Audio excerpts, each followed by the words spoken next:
We are live for round two. Ding. Live for round two. Yes, we just got done eating our Bucky turkey Yep. sandwich. Yum yum. Oh yeah. Whoa.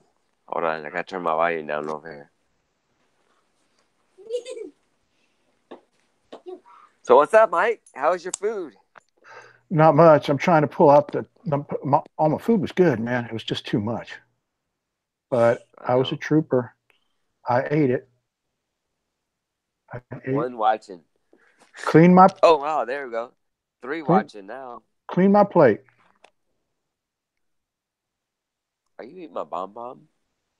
Hey, going on, Grumpy's here. Huh? No. Going Oh on, my Grumpy's here. red velvet. What's up going Hey, on, Grumpy? Hey hey. hey, Barb. I'm glad somebody's still awake in here.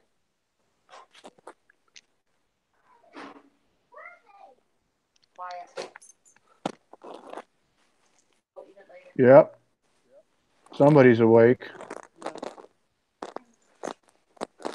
Well, Yeah. resellers don't sleep, right? Isn't that what the case is? Resellers are they're up so many hours in the day. So anyway, round two going on. Trying to list some auctions there, Barb.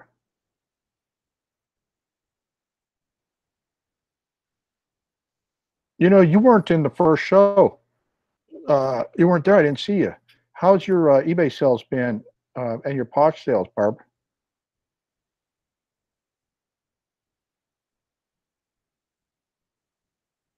That is, if you heard me.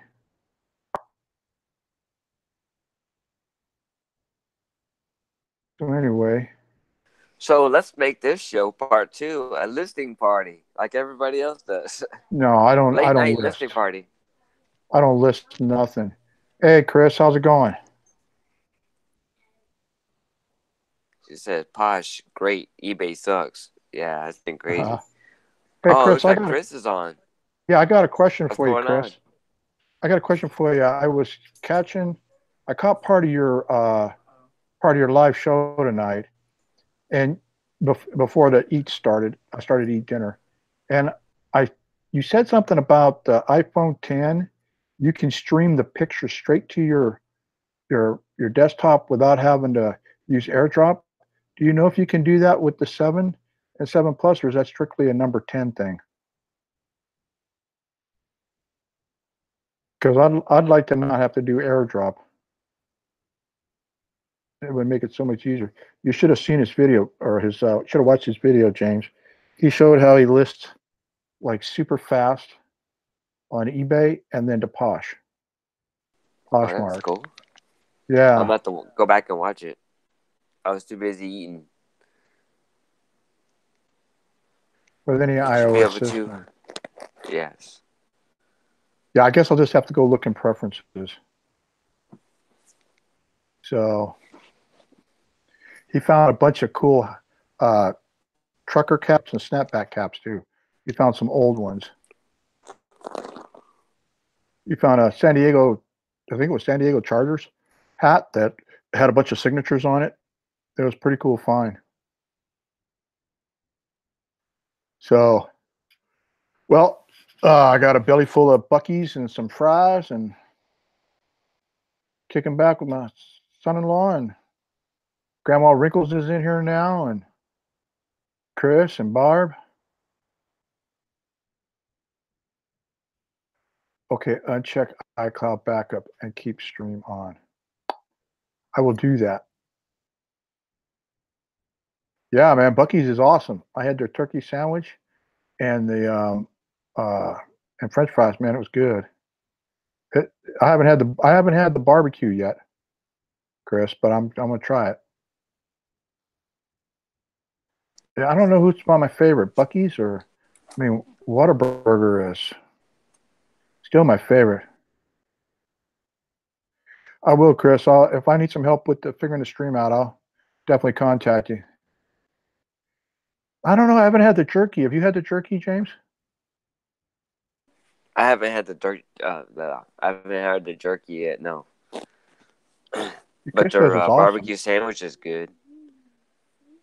Yeah, we're gonna have to try the jerky because Chris says it's awesome. I'm gonna have to try it. So wait, Chris, they don't have Buc-ee's up in Ohio. You must have been down here in Texas for something because I don't think they got a Buc-ee's. I think it's strictly a Texas thing. About that, I'm not sure. Yeah, I think it is. But anyway, so what do you guys want to talk about? I don't want to list. I don't do listing challenges. Anybody got Got what? anybody got any stories or stuff they sold for the week? 'Cause it looks like we have some new people in here. Yeah, Grandma Wrinkles. Carla's not. She's not new.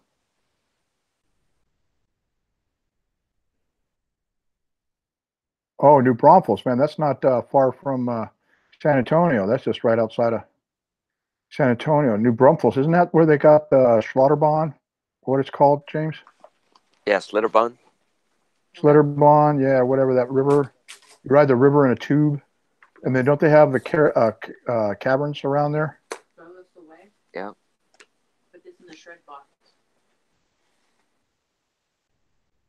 My best offers are firing off right now. I listed a ton tonight. So you're getting people are giving you offers?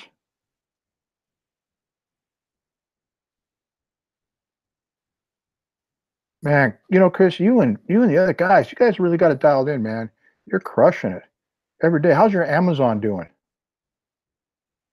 Because boy, I would have loved to try Amazon, but it just seems like it's so hard to navigate. Yeah, I knew those caps would sell.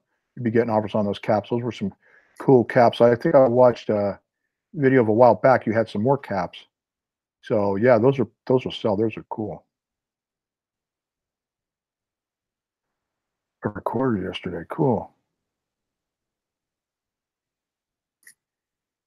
Man, I don't know if it's even worth trying to get on Amazon. Don't you think Amazon by now is probably all bottled up with everybody? Like there's so many sellers on there now.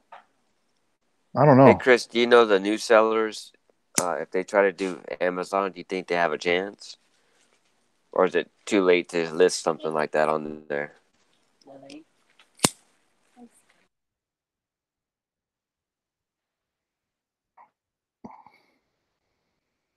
Well, I think that's cool. Thank you, Chris. If I got the product, you can uh help you listen. But I'm not sure if I want to do FBA though at first. What do you think about the FBM, filled by merchant to start with? Is it a little more stricter? Are they a little more tight on the sellers like that, Chris? Or do they want everybody to be FBA?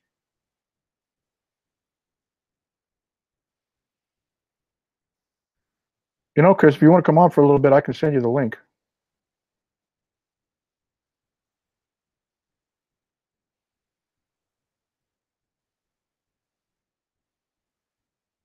So yeah, he's got good sales going on.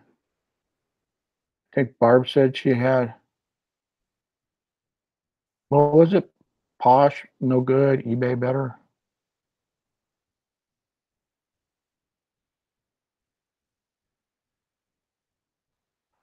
But Chris said he'll yeah, join.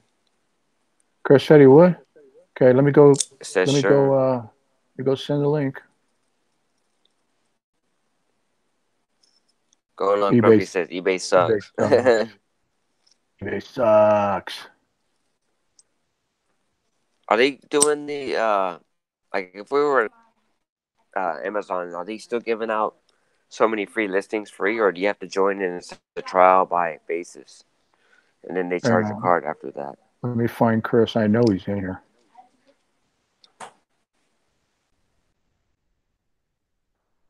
He's way down here. God, I don't even know who half these people are.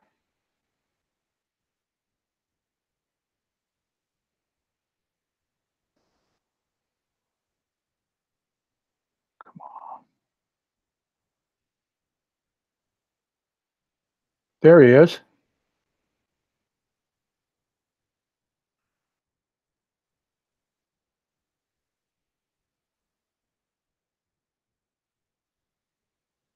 Sent you the link, Chris, through Messenger. Yeah, because if he gets on here, James, I think this would be a good time to be learning about some Amazon. I do want to actually try Amazon, like a free trial, or if they have, I know they used to give out, free listings. Learning about some Amazon. What's up, guys? Hey, what's up, Chris? Try Amazon. What's going on? Free trial, or sorry, if they have rookie move. There he is. What's going on? Not much, man. I enjoyed what I caught of your show today. Thanks for watching. Very helpful. Yeah, like I never answer your questions, and I was getting blocked because I was typing too fast. Oh, yeah, I get that when I'm watching other people's stuff, and I try to type. It says you've typed or you spoke too much or some crap. Yeah. Yeah. So James had a question for you about Amazon. Sure. Fire away, So James. I want to start Amazon. Are they still giving away the free listings, or do you have to do a trial by trial by, where you have to pay some? So you can list and sell on it. If you don't have a pro account, they're just going to charge you $1 for every item that sells, in addition to the fees. But as long as you're selling less than 40 items a month, don't do a pro account. Okay. Well, I want to just start it at, I don't have 40 items to list right now, so right, that might work out. Now, you had a question about merchant fulfilled versus FBA. That's strictly to the seller. People are going to want to buy. They're going to see Prime. They're going to want to buy Prime, and that's FBA. But they're going to see merchant fulfilled because it's going to take a little longer. So that's kind of where FBA kind of might eke out the merchant fulfilled. Yeah. But I mean, I like FBA just because I don't have to find boxes for it. I can put everything in one box and ship it out. It depends if they don't split it up, but. All right. So if you have an account already, is there somewhere you can navigate to find or to start listing stuff without using a credit card? Or do you have to have a credit card on file for you to, I guess, get charged that $1? You can do, I've heard of that, and you can put your debit card in there. I think that works. But yeah, you can just go out there and it will tell you if you're ungated or not. It'll tell you, all right, you can sell it as new or not, or sell it as used. I would start with, you can find VHS players and DVD combo players. Sell those as used. I have 2 of them right now that I put on eBay. They're just not selling on eBay right now. What? But they're. Go ahead. No, I was just saying I have 2 of them that I bought from Goodwill a while back, and they're not selling on eBay. I've had them up probably about 5 months now, so. But I thought about trying something different with them, like maybe Amazon, sell them as used. I found a Magnavox. It was pristine, DVD VHS player. I think I bought it for $7 and I sold for I think it was like $120. So, oh my goodness! If you go into, I like to go through the phone. Where's my phone? All right, it's back here. What you can do is download the seller app, and do you have the seller app right there? No. But don't you have to have a pro account for that?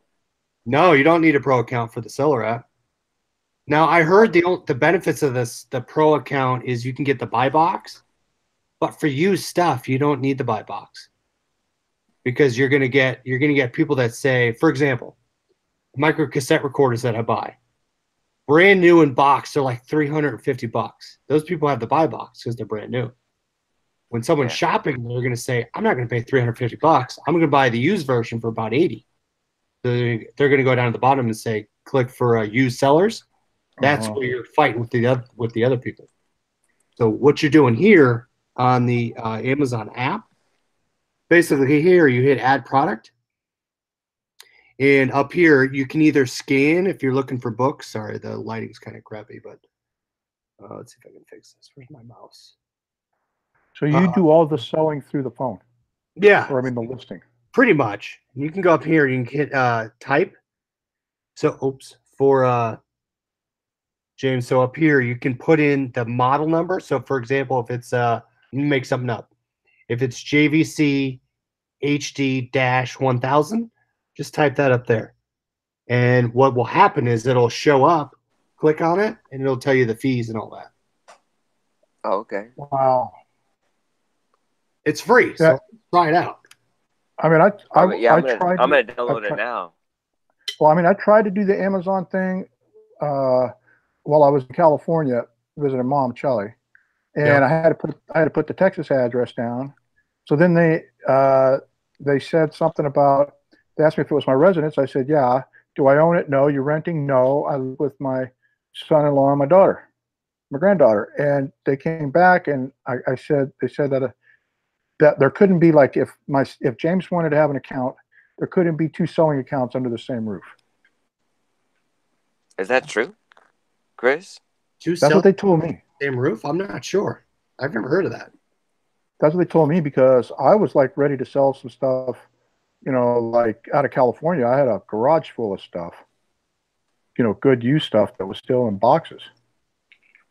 Now, maybe make it your home address when you ship stuff out. Change it to wherever you're at, just like eBay, right? So, for example, if I'm in Ohio and that's where my home base is, if I'm shipping stuff out of Connecticut, I can go and change my origin zip code, right? Yeah. Different. I mean, maybe try that for Amazon. I've never had that issue. Is this called Amazon Go? No, Amazon App Store. Amazon. Hey, I think I know how to get around that now, James.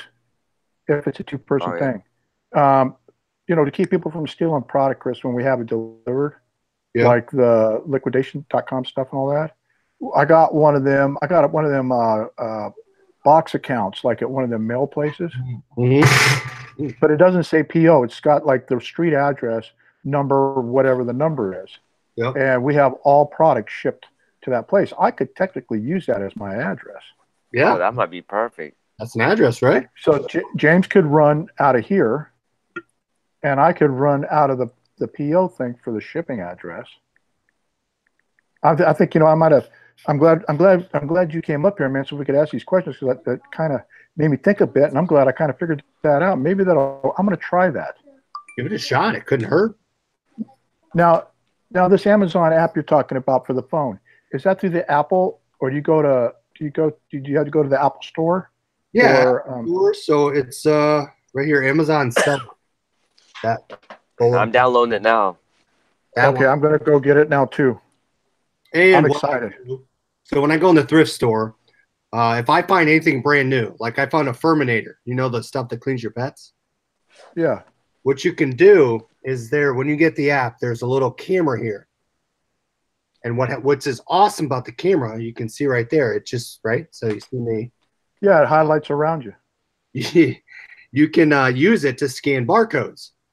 And if you find barcodes, you can put books on it, for example. Or if you don't have a barcode and you have a book, you can put the cover of the book and it'll find the book. You don't need the barcode. Or you type it in, like you type in model or brand and model, and it'll pop up. And I can't tell you how much used electronics you have to go through Amazon. It's double, triple the money. It's incredible. So when you're saying electronics, is that just VHS players and CDs, or is that like digital cameras or anything electronic? Everything. I mean, mainly I do VHS players, DVD combos, micro cassette recorders, Dream Machine alarm clocks. Depending on the model number, you can get some good money for alarm clocks. Oh yeah, I just sold my Dream Machine about 3 months ago. I think I paid like $8 at Goodwill. I ended up selling it for like, I think, $49, something like that. So this one here I bought for $2. I gotta fix this thing. It's the little snooze thing's all jacked up, but this thing sells for $50. Oh, okay. I bought that's cool. So used electronics, but the thing is, you got to test everything. Make sure you're good on testing. and I take pictures. Take pictures on the listing, just like eBay. You'll be fine. Okay. And that's using the seller app that I just downloaded. You do it all Yeah, from you there. can do everything through the app. I mean, you could do that. I usually list through the app and then fix on the computer if I have to. So Yeah, for some reason. No, go ahead. I was going to say, do you use like the same account email that you have for your Amazon? Like when I buy through Amazon, is that same email, Yeah, or do I have to set up? So just use that same email and that address, or that's change what I the use. address. Same thing. Damn, I've been missing out on another venue. I mean, and it's just like cross posting. You just got to make sure. So here's what happened to me, and you see it on eBay now. Now you get the full scope of what's happening, because I flew out for work. I had to fly to California, and what happened was I was on the plane, and I said, "Oh, no one's going to buy anything 3 hours," and I forgot to turn it off. So what happened was, we landed. I took my phone off airplane mode. I got a text. So and so bought your VHS player. I'm like, son of a, because my wife doesn't know how to box stuff and pay for label and Yeah. all that stuff. So I said, I don't know what to do. And Amazon, you don't want to get a ding, right? So what you can do is, I mean, this is risky, but I bought a VHS player off eBay. I sent a message to the seller, or I don't want an invoice, just ship it plain to this address. And I changed my address. I edited and everything. And I bought the VHS player off eBay and fulfilled it to Amazon. Oh, nice. I mean, I made a couple bucks, not enough, but I didn't get a ding. So you Yeah. still have the comfort of being able to fulfill stuff through eBay to Amazon. That's what I do now. I mean, outside the drop ship, I'll buy stuff for $30 off of eBay. I'll sell it for $60 to $80 on Amazon. So you could just source your product on eBay to find out what's selling, and then buy it, and then list it. And Command off eBay. eBay people are listing cheap. Yeah, because I noticed Amazon prices are way different than eBay. Amazon is a lot higher for sure. Two different their prices. Yeah. So. Okay, another Amazon question. When you're shopping on Amazon, like you said, some people, like me, I like to buy new if the price is fair. I seldom buy used, only if it's an item that I'm definitely, like you say, I can't afford new. That's just ridiculous. Mm-hmm. So when you see where it says sort by prime, when it's prime, are those the sellers that are using the pro account, or they've been verified or something, or like can you sell as a prime item, you yourself? So I'm trying to get on my merchant account. So if you send it into FBA, that's the ability for them to ship prime, right? Oh, okay. No matter pro or not, I believe you can get prime if you send it in. Now, I'm trying to get prime merchant fulfilled. There's a couple of things you have to do to jump through some hoops to get that to happen. I don't have that on my listings currently. What I do right now is I look at the listing and say, okay, how many people on this listing are prime? Do I have a shot? If I don't have a shot and everyone's prime, I'm shipping it into FBA, merchant account or pro account or whatever, right? Okay. If everyone's merchant fulfilled, I'm going to hold it myself and I'm going to ship it myself because we're on the same level. Now, I'm still trying to learn the ropes of saying, okay, if I'm merchant fulfilled, how do I get the prime bucket? I started filling stuff out. I'm halfway there. It's doable. Okay. Because right now I ship stuff same day pretty much. So you don't find any more a hassle. I mean, other than sending it in FBA and letting them deal with the shipping, when you're doing the fulfilled by merchant, you're really not. It's not any more different than shipping for like eBay or Poshmark now. No, I mean, so for example, I got an order Friday of one of my micro cassette recorders.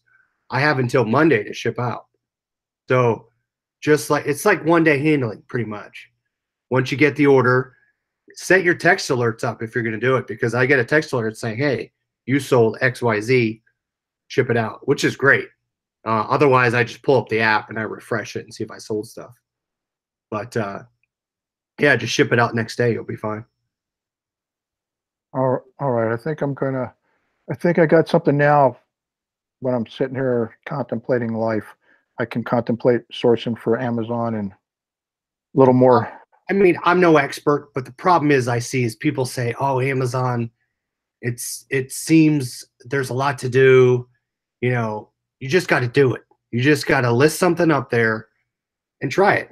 I mean, what can go wrong? You miss a shipment, you ship it out the next day. You learn, right? You don't learn, you fail, you learn. And you have all these people to ask questions. So just do it. Right on. Well, I noticed, I mean, I've been watching, I watch you, I lurk, Chris, and I lurk watching Shane, and I learn a little bit about the Amazon, the eBay. I'm learning a little bit about books, and all. But I don't know. I think the stigma for me is I'm always hearing people complain about Amazon. What do they complain about? Oh, they don't. It's the money. They hold the money. I can't sell this here now. A seller said something, or buyer gave me a bad feedback, and I can't this and I can't that, and I'm like, That happens. Man, it sounds worse than eBay.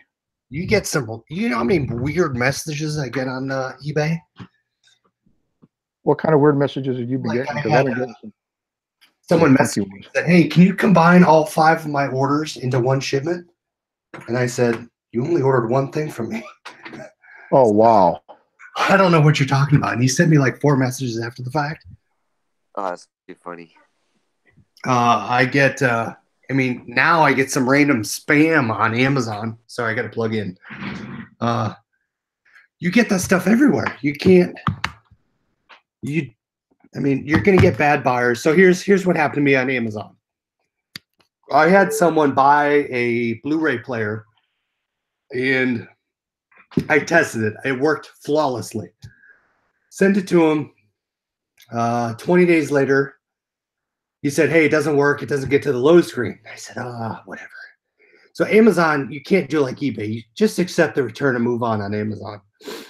And that's probably what you're hearing, right? But yeah. Just buy more and sell more. You have a higher buy price. Just eat it and buy double and make double. You'll be fine. So what? And I figured it out after I got the box, because I said, "Oh, I need this box to ship out something else on eBay." And I looked at the side of it. He bought appeared. This is all assumption. He bought the same item, took mine, put the other one in there, sent it back to me, and I took the return and I ate it. Kind of like they do on eBay, like I had them do to me with some stuff. It's same thing every platform. So I figured it out after the fact, and it's not worth my time and energy to fight it. Just like eBay, you're going to make your money. So just move on and eat it. I know people are going to say, "Oh, you shouldn't just eat it. You should fight it." How much time are you going to spend negative energy on fighting something that you can't control? Right? Yeah, no, that's right. You've got to figure how valuable your time is. So, I don't want to fight it, unless it's just like I had a bunch of thieving going on. It was like once I got the one return, and then it was like just a snowball. And it was like return after return after return. And I would get a few that would admit, "No, hey, I bought the wrong thing in the messages, Yep. I bought the wrong size. I didn't read your listing." And then I would bug eBay and get them to make them pay the shipping. Yep. But for the most part, it was just eBay was banging me for the shipping labels, and I just got tired of it. It was like, they allow the thieving. And I guess, like you said, though, if you're rolling over as much inventory as like you're rolling over, like right now, I'm not rolling that much inventory. I'm getting back into it. I had a bit of a health scare a couple months back, so I stopped selling. Yeah. And now I'm getting back into it again, starting to get more into liquidation.com. Yep. I've been buying jewelry lots from there, the shelf pulls. Some really nice stuff. Yeah. Real nice product. And I'm going to convince James that we need to go in on a Sony return. There you go. I made money on that Sony return. I made a good profit off of that lot. 65 items, and there was only 20 that were total junk. Yeah. Nothing I could do with them. Yeah, either like broken off earpiece, or somebody cut the plug. cut the plug or whatever. And You still I can't list solder them? that. You still list Well, them? I took the 20 and I sold them as for parts. Yeah, there Like you $40. go. You can make money on that stuff. Oh yeah. So, but it's like, I don't know. I think you got me thinking now about the Amazon, and then like Shane, he's here now. I watch Shane and his Amazon, and Hey, Mike, I I think think we need to switch over to Amazon. Hey, I think I'm going to try the fulfilled by merchant first. I think I'm going to try that, Chris. Hey, Mike, the people that complain about Amazon is the people that either are too afraid to do it or can't do it. Or they sell 10 items and they one return kills them. Yep. That's the thing is I got a $115 return the other day. I didn't care. I had so much money going in my bank account. It didn't hurt me. I took it and I got it back. I recalled it from FBA and I'm just going to send it back and sell it again. Okay. So this is for either of you two guys. I'd like to hear both your opinions on this. On the putting the product up. Now, I like to buy new sometimes, especially with my humidors, my cigar stuff from a website. I go through a company and I buy straight from the manufacturer, more or less. Mm-hmm. Then I get the used stuff, or the things like off of liquidation.com. Do people on Amazon, I know they sell used items, but do they sell like used clothes too? Mm-mm. So so what's the main product then to start with? Would it be books? And then like the used electronics like I get from liquidation.com? The jewelry lots that I buy from liquidation.com, would that be the stuff to start with? I personally would start off with books because here's the thing. Okay, so my Amazon account, and I don't know about Chris. I know me and Chris have talked quite a bit about Amazon, but for me, my Amazon account was like 4 years old. So I had a length of time where I actually had it, and I merch fulfilled for about a year. So I was built up enough that when I started selling used books, I'm now unrestricted in a lot of other categories. Mm-hmm. But the problem is when you don't, if you just start an account and you don't, and you're not selling a lot, Amazon will restrict you in pretty much everything because they've had so many Chinese sellers come in and try to take advantage and stuff. So you're saying books is the one to start with first? I would. I mean, that's what I started with, and I started merch fulfilling books because I was restricted and everything, So I'll add on to that. So books are great, right? They're probably, if whatever you're buying them for, they're low to get in and high profit. Now that's if you find them. So for example, I went to the Men's today, and the books I were scanning was 8 million rank, 7 million, 50 cents, $2, $4, nothing. So if you can find and you can put the time in to do it, yeah, great. At least for my experience. But I just jumped into electronics. Now, you're going to have to, the boxes and find the stuff out to ship is the hard part of it. But searching it and researching it, and like, for example, if you look up Walkman, the Sony CD players, the Sony headphones, selling that stuff is used. I think, I mean, I don't want to say that's easy, but it's simple, right? Because you go in Goodwill and there you have a bunch of VCR players on the back row. But the problem is, to Shane's point, you're going to be gated. Like I'm gated in Panasonic and JVC. But I can sell Sony and Magnavox all day. So you got to weigh that out. So gated means you can't sell that product. Correct. So for example, I'm gated in Panasonic, right? So if I go and sell, scan a Panasonic VHS player, I'm not going to be able to sell it. So I'll put that on eBay. But there's different ways to get ungated. You can go to and work with wholesalers and liquidators to get an invoice, right? A distributor, and send that in and get it ungated and buy a small order. Yep. So how do you know if you're ungated or not? I mean, is there a list that? So when you go in the app, so if you have that app right now and you pull it up and you go to scan something, right? And you hit this little app, it will tell you you cannot sell this as new or you can sell this as used. So for example. Oh, okay. Yeah, once you scan it, if you're restricted altogether, a big red thing will be on the picture where it says like, "Hey, you can't sell this." Oh, here's a PlayStation game. I'm probably gated on Amazon, but if I can get it show up, I'm probably gonna be gated. Hold on, let me put it on you, Chris, so we can see this. So right there, everybody can see this. Just like books, you scan it, it's gonna pop up. Then if I typed it in, you're gonna get it to pop up. So does that mean you're gated or you can sell it? Well, right now I don't know. So it's telling me 36,000 rank. And what I would recommend is if you're looking at ranks by category differ. So an 8 million rank in books is going to be a lot different than an 8 million rank in video game. When I click on that specific listing, and this is surprising, but for PS2 game, wow, that's awesome. It will tell me I'm gated, so I have a little check mark. It says I could sell it as new. There's a little up here. Oh, you click it as you see new and used. I keep clicking it. So right there, 2 tabs. I'm on new right now. And see the little green check mark right there? That means he can sell it. If it wasn't a green check mark, it would be like a triangle and it would be like a red sign. Okay, so now it says low price was 1014. So is that what you would sell it at, or would you put it at a different price? So right now, so there's like you want to look at how many FBA sellers on it. There's 6 right now. Right there, there's 6 sellers. That I would kind of discourage me, but what my profit right now is $4. So if my buy price on a used game is $3, I'm not going to touch it. Too much work for $1 profit. Yep. And see, mine looks a little different when I'm like, a lot of people ask me like, why does your screen look different when I'm scanning books? And it's because I use Scout IQ. Yeah.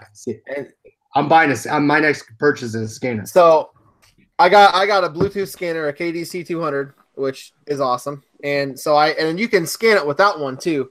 But this is like what the main screen on Scout IQ looks like. And it's pretty confusing because there's only 3 buttons. And you scan the book, so it comes up once you hit the middle button, it'll say you're ready to scan. And then this is one I found at a yard sale today. You scan the book, and that little ding like that means it's acceptable. And so it's a 291,000 rank, but the e-score on it is 62, which means it sells around 62 times, and every 6 months it's a $33 profit. Jesus Louise. So that's how that, and it tells me, it lays out like the top 5 sellers on FBA, and sometimes it's not right, but the profit usually is always right on the money, like everything is. So what I like to do, like when I'm listing them, is I will go over to the Amazon app, and I'll just check out like, okay, what do I got here? So I'm going to look and see how many FBA sellers there is. I'm restricted. Oh, shit.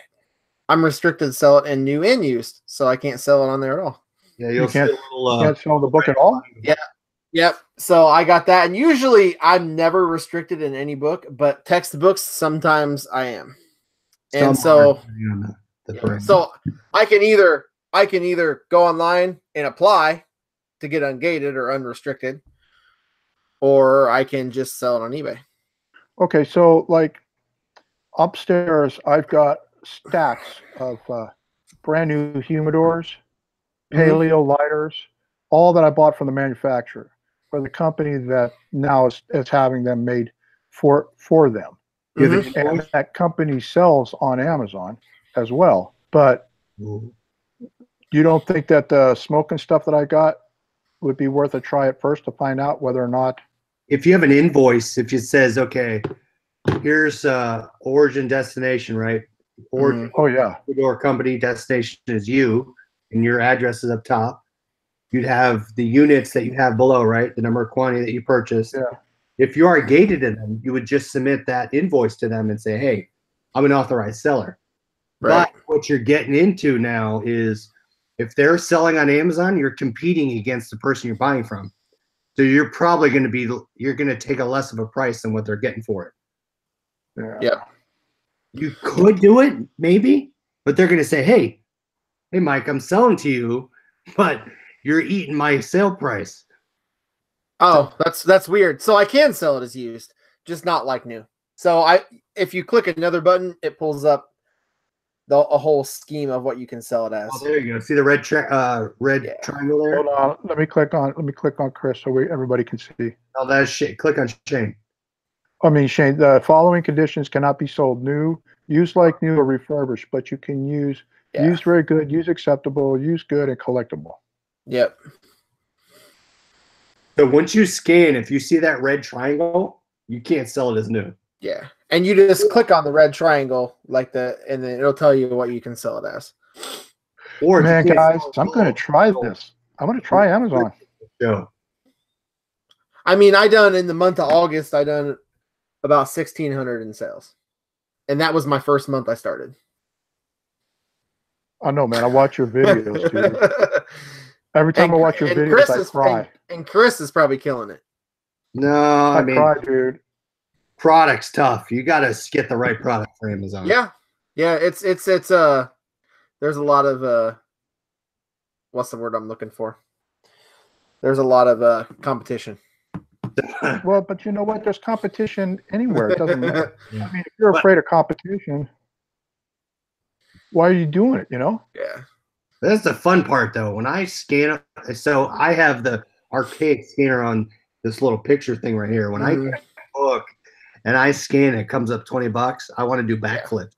Yeah, this book came up 34 today, and I went up to the girl and I said, "You got any more textbooks inside?" She's like, "Yeah." She brought out another one, and it was a $10 profit. I took it too. I'm like, I will literally my bottom line is like $3 profit, and I'm not for everything, but if I can find a book that's $3 in profit and it has like a 150 or more e-score, usually those will sell right when they hit the warehouse every time. Especially, okay, so go ahead. Sorry, I wanted to ask you guys are talking about the ratings. So, like you said, books are different than other items. So, if we're going into books, what is an acceptable? What should be I mean, we don't know yet unless you're looking at the book. But what would be that acceptable range where okay, you do pretty good selling it there?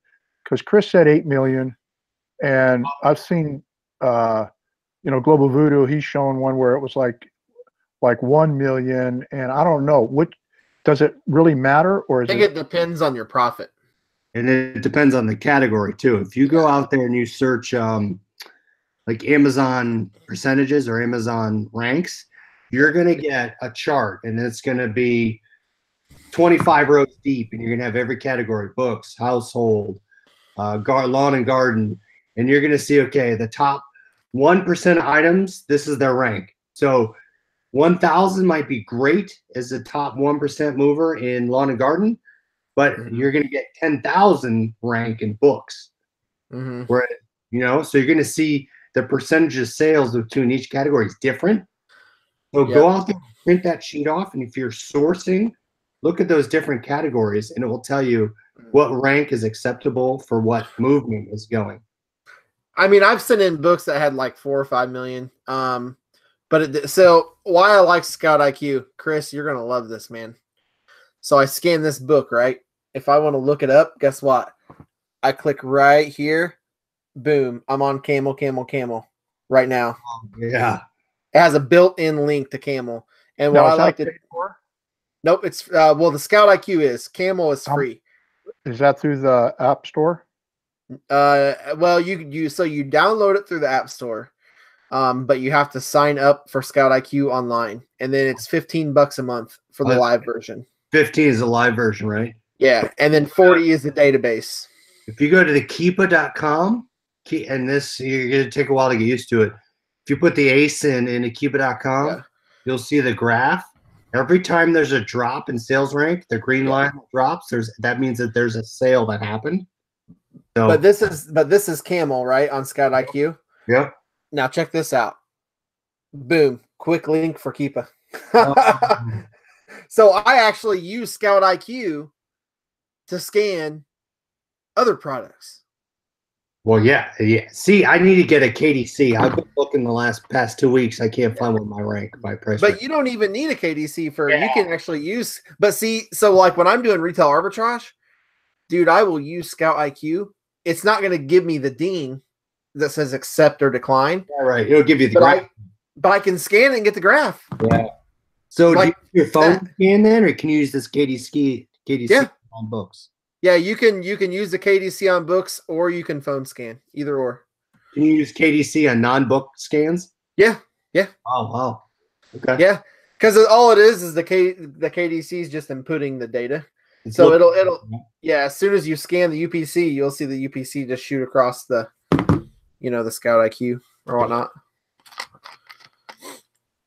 I'm gonna have to dive into it, man. Stop being afraid. I did, and I didn't. I don't regret it. I could be saying that 2 months from now, different, but. Red Neckerson's made a comment that we're just sharing our oxygen. You can make your own oxygen. Everyone is. You're not competing. I'm not competing with Shane. I'm not competing with. No. You can compete and make your own. Yep. You can grow your own niche or category or brand. And even you want to be. And even if me and Chris were competing on something, it's not like he's going to drag me down. I mean, here's the thing about Amazon. The reason, and I think Chris would probably agree with this, the reason that they call it the race to the bottom is because you get a bunch of sellers on there that are new and they just try to price down all the time. And they're just pricing something down as fast as they can. And then the repricers will reprice down as well with the people that use those. And that's why I think a lot of that happens. Don't do that, to Shane's point. Yeah. Because for example, I bought a large lot of Ken Barbie dolls from ASD in Vegas. All of a sudden, I had a merchant fulfilled. Don't merchant fulfill Ken Barbie dolls because they're that big and they don't fit in a regular box. So all of a sudden, I'm at my day job and I'm getting these alerts. 8, 9, 10 Barbie dolls are selling. Like, what is going on? Well, Amazon had ran out of Ken Barbie dolls. I left my price high, and my Barbie dolls were selling out like crazy.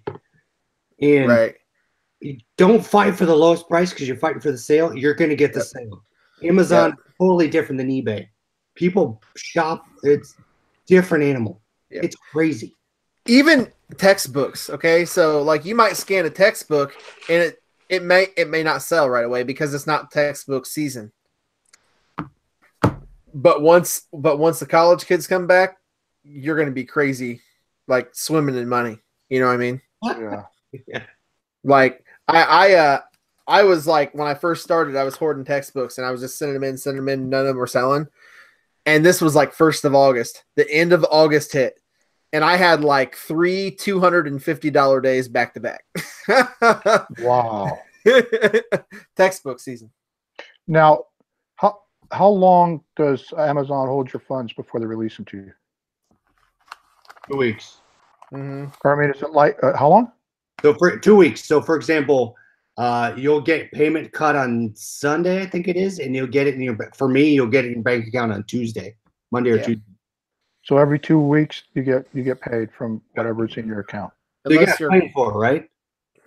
Just make sure I write it down. Amazon payment every 2 weeks, and Tuesday bucket, I'm gonna get it.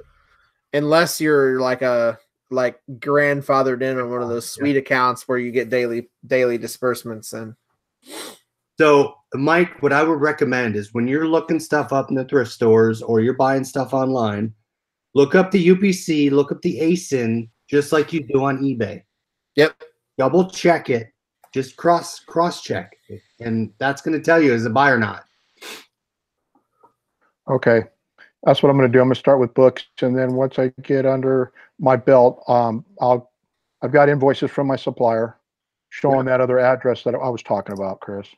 So people say, okay, your invoice has UPC number. It has to have, item description. It has to have all that. Well, I bought from a closeout seller of Mattel, and it had their generic UPC, but it had out Ken doll, whatever, and it said Mattel. Mhm. It was pretty basic. I was surprised. I sent it in and it got approved. So Yeah. Wow. the stuff you read online, take it with a grain of salt. Just do it. If you have to submit an invoice, it doesn't work. It's not going to work. Just try it. Don't read into what you're reading online. And I talk to Scott a lot. You know, I mean, we're on the phone every day talking, sharing information. You know, bull crapping, and he's same thing like as Chris. He's applied to get ungated, and a lot of times they didn't even ask for an invoice. Yeah, you know what I mean? Click save draft, and it'll go, okay, you say draft is saved, or it'll say, congratulations, you're ungated. Yeah. It's just so hit or miss, but you know, like Scott always says, Amazon is letting you sell to their customers, and that's the difference. eBay, you're selling to your customer. Amazon, you're selling to their customers. Mm-hmm. Well, that makes sense. Yeah. And for books, what I do is I printed out all the condition descriptions, and I just hang them up right here to remind me. Like if I am going to send in a crappy book, I'm going to be like, well, not crappy, but a book that has some issues. Yeah. Then it's going to be acceptable. If I have a doubt, it's acceptable. If I have a doubt, it's good. It's not very good. It's good. All right. Good points. I mean, I know when this round 2 goes onto this, or goes on YouTube when they load it up, there's going to be a lot of good information in here, man. I mean, I'm glad you came on, Shane. I really am, because I've wanted to do the Amazon. I've been watching your videos, and I kind of, I've been trying to follow and listening to a lot of what you've been saying. And I lurk on your live ones, just like I lurk on Chris's. I mean, I'm there to do whatever work I'm doing, but I'm there to learn something. So I listen. I mean, every time I watch you and Chris, and you guys are crushing it, it's like, well, I'll just take some meds and go to sleep. But now I'm like, now and cry, roll up in a fetal position and cry. Chris knows a ton. He knows a lot more about Amazon than I do. I'm a noob still. I don't know though, man. You guys, I don't know. You guys are, I mean, as far as the sales, whether it's on eBay or it's on Amazon or wherever it's at, I mean, you guys are a tower of information, man. I mean, I obviously I don't know everything, but I mean, there's certain little things that someone else is doing that I'm not doing, like listening, like Shane and Scott, and all, just hearing stuff like that. I'm like, oh, I could put that up, or I could do this. Like in Amazon, you could put in your own custom SKU. You could put in, where I got it from, dash, how much I bought it for, dash, just little tippy like that, and that stuff that I never thought of, right? So that's what I learned from everyone else, and that's kind of what I like our community is like, you just learn certain things and put it on the background, and someone's doing something you're not doing. And what I hope I can convey is just do it. I mean, and that's so cliched, but just go out and buy something and sell it. If you lose a couple bucks, fine. You're going to make it up, but you've learned, right? As long as you learn from what you did, you'll make your money back. Well, and that was like exactly what Chris said. Me and Scott was sitting here talking after a show one night, and we were just chatting, and it was about till 5 a.m. And he's like, he looked at me and he's like, what are you so afraid of? If you want to sell an FBA, just do it. Like, it's not, the fees really aren't that much higher. You got some long-term storage fees. Oh, well. He's like, just do it. And I'm like, you know what? You're right. So I ordered a scanner that night. Had it by 2 days. I had a scanner and Scout IQ and a pro account in 2 days. And I did 50 books that week. Wow. To send in on Amazon that week. And I had 3 days that week left to source. And that's the problem. I'm not what you did, but the problem with Facebook and the other people that you get so negative. You read on any Facebook, eBay group, Amazon group, oh, the fees hurt, the returns suck, yada, yada, yada. It's just people that are, the sky's falling. You can't listen to those people. You got to think of the mindset that I'm going to make money. I can turn around and I can do it, right? I can make that money. I Yeah. can buy something and I can resell it. And if I Yep. lose, I can just sell 2 more and make my money back and even be profitable. So It's all about confidence, you know, Yep. and confidence and knowing, you know what, it's returns are business. I had that return, $115, and I'm like, man, they're gonna trash the book, and the book's gonna be crap. I got that book back, pristine condition. They just had ordered the wrong one. It was mhm. that simple. I'm gonna send it back and sell it again for $115. I paid $1 for it. But here's the thing, Damn, too. man. You also have to put the work in, right? You're going to Yeah. get returns, and just like eBay, you're going to have to keep track of the returns. With Amazon, if it's FBA and someone initiates a return, you're going to have 45 days until you can dispute the return. If that item does not come back, then you can say on day 46, you basically open a case with eBay and say, hey, item hasn't been returned. They say, fine, we never got it. Okay, here's your money back. You Yep. still have to do the work and know the ropes.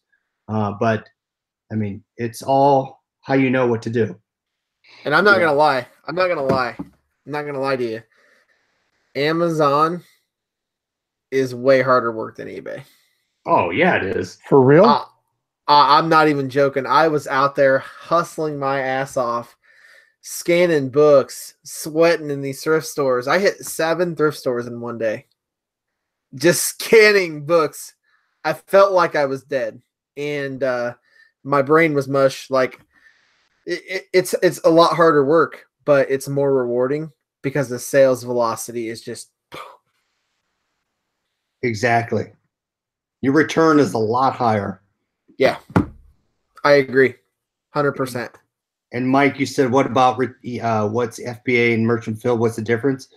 If you take a return on FBA, it's automatic. You get an email, the dreaded email that says return refund initiated. They deduct from your account, and you have to wait 45 days to dispute. Merchant fulfilled, you just accept the return and you pray they don't send it back. Yeah. And pray they don't send it back? So, for example, I took a return on 2 recorders. It was a $130 sale. I said, fine, I'll take the return, merchant fulfilled, and I was waiting for them to send it back. 30 days later, they sent back one. So I refunded $65. Return was closed out. Now, if I sold it through FBA, I get an email that says, hey, we just credited your account $80.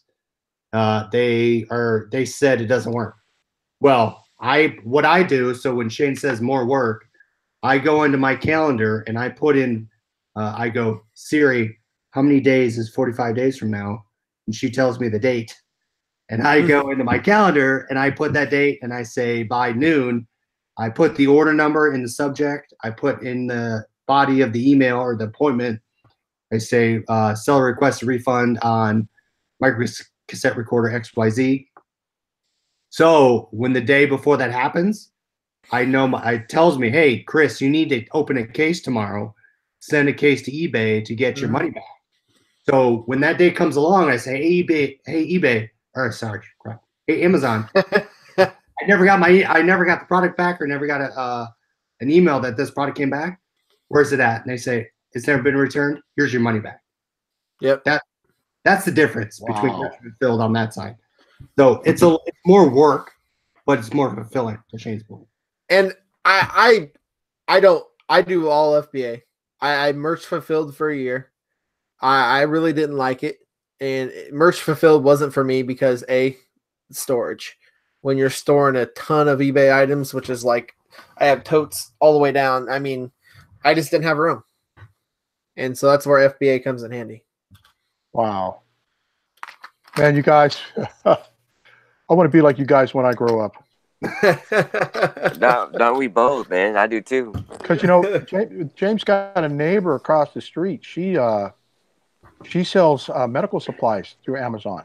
Mm-hmm. Wow. And She quit her job. And she quit her job. She's paying for her house and everything, man. Oh, yeah. I mean, she's killing it. On average, when I send an order in to FBA, I sell about 20% within the first few days. Wow. And see, Probably. Mike, I don't know if you remember or not, but like when we were going to that thrift store, what was that thrift store in? On Mason Road. But anyway, you can get 8 books for $1. What? Yeah, penny. Oh, it's called Pennywise. But you can get was it 8 books? 12 books for $1. Oh, 12 books for $1. 8 cents a book. Yeah, but Angie You know was what? selling those on eBay though. Yeah. You know but what's why not she, sell it on Amazon? You know I what a don't know. beautiful thing is though, is when you go to a yard sale and everybody's walking past the books and you're buying them for $0.25. And literally, I launched a video. It was about a month ago. I pulled up to a yard sale, and I said, "How much for the books?" And they said they're free. I pulled $500 almost in books in profit out of there.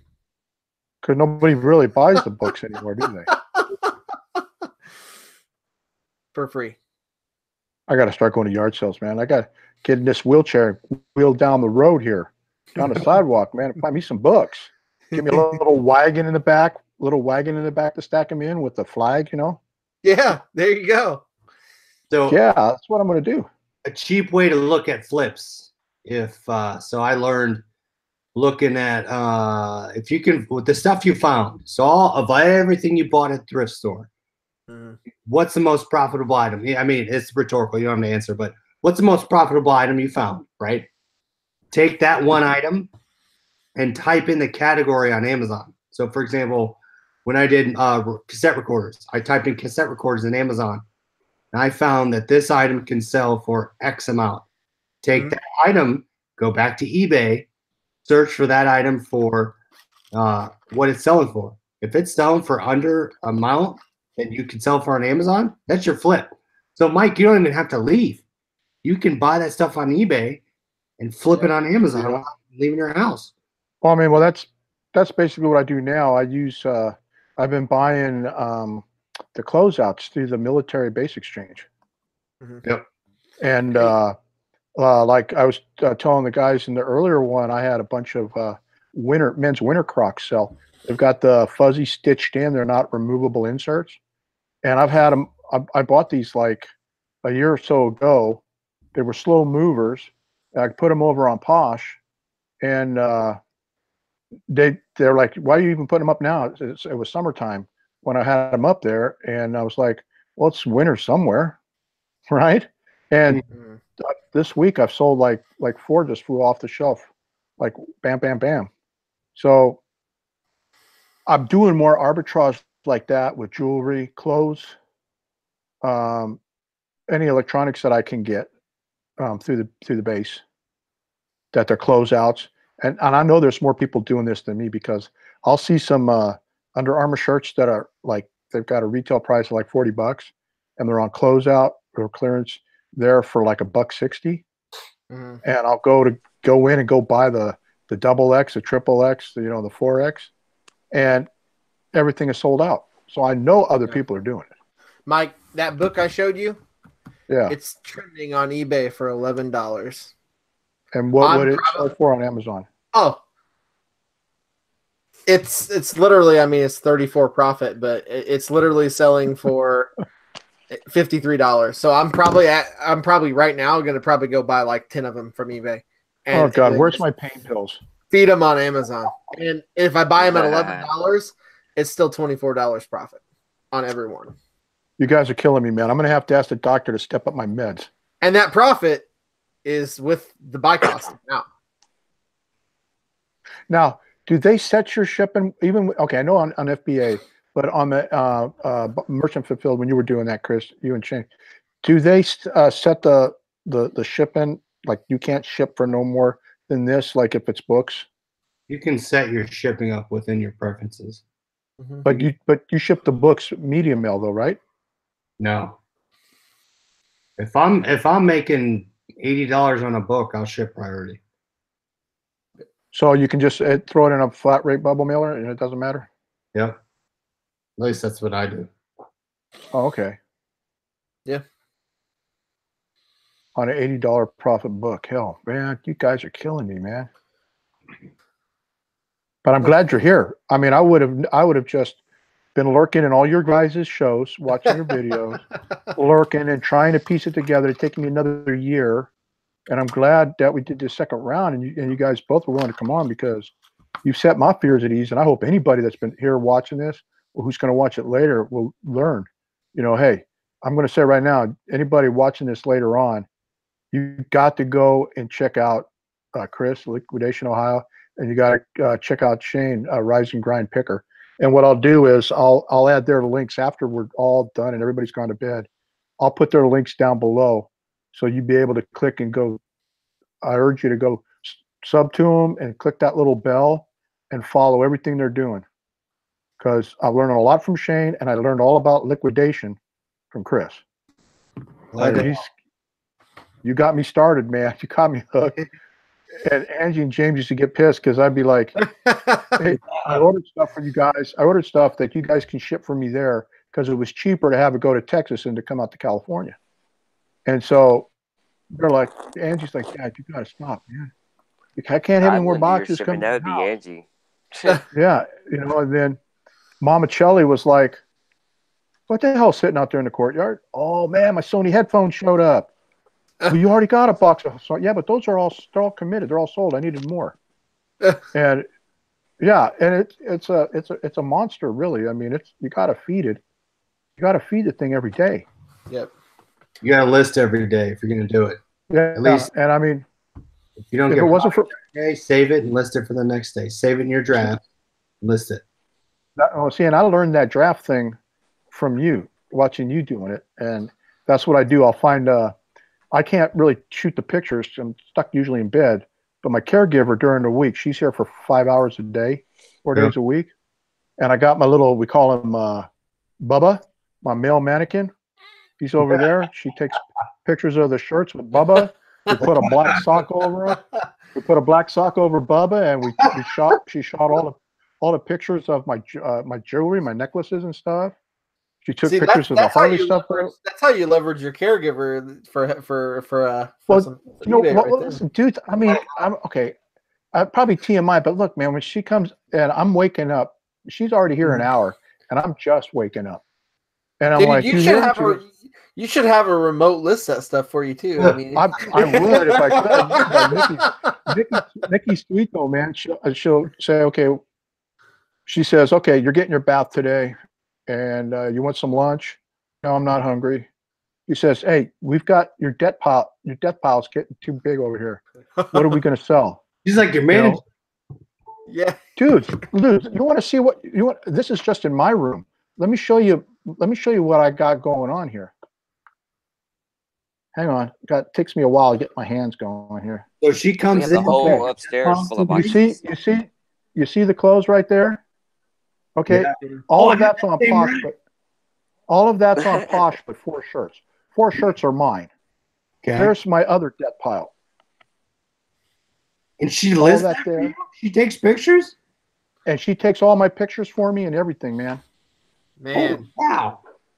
And she's like, Nicole's sweet, man. I love her. She's a sweet woman. That's awesome. And what she does, and what she said was, she goes like, Mike, she says, oops, you guys like my little my backsplash there? Rock on, Houston. You know, the Astros are going to make the playoffs. Anyway, she says, I said, Nikki, that's not what I paid for. I pay you to give me bath, trim my beard, wipe my ass. She says, yeah, I know, but when we're done with that, she goes, I know, but when we're done with that, I could be your personal assistant. See, there you go. So she's like, and then when I don't, and the first thing she does when she comes in the morning, she goes, did you get those 3 shirts listed up on Posh yet? Oh, she's holding you accountable. Yeah, and I look over there and I go, oh man, I haven't done them yet. And she says, this was Thursday because she's off on Friday. She goes, okay, before I come back Monday, those things better be on the damn Posh mark. That's awesome. Or I'm going to make you start taking your own pictures. I mean, she rides me, man. Well, she's Italian too. Oh wow. Yeah, so it's like having Mama Chelly, you know, she yells at me, but I love Nikki, man. She's a great person. She's a woman with a good soul. She's a good caregiver. She takes pictures. She holds those you jewelry jars that yeah, and those jewelry jars that I sold on the MSP auction a couple of weeks ago, she sat here with me while I was laying on a bed looking through the loop, you know, looking for marks because I wanted to put good stuff in. We actually looked at the stuff. No junk went in the jars. It was all good stuff. And she handpicked everything and said, the ladies will like this, the ladies will like that. And she'd put them one jar. And it took us a couple of days, but we filled those 2 jars up. And she's like, you need a third one filled? And I'm like, I don't think so. And then she goes, who brought those boxes in here? And that was that day. She goes, who put those boxes over there? I said, James, she brought down some more stuff. You're in trouble. Well, let's go look through it. So she pulls it up on the bed. She opens them up and she goes, more damn jewelry. And I'm like, yeah. She says, well, you better start listing this stuff because you can't buy anymore. That's what she said. You can't buy any more stuff. Sounds like my wife.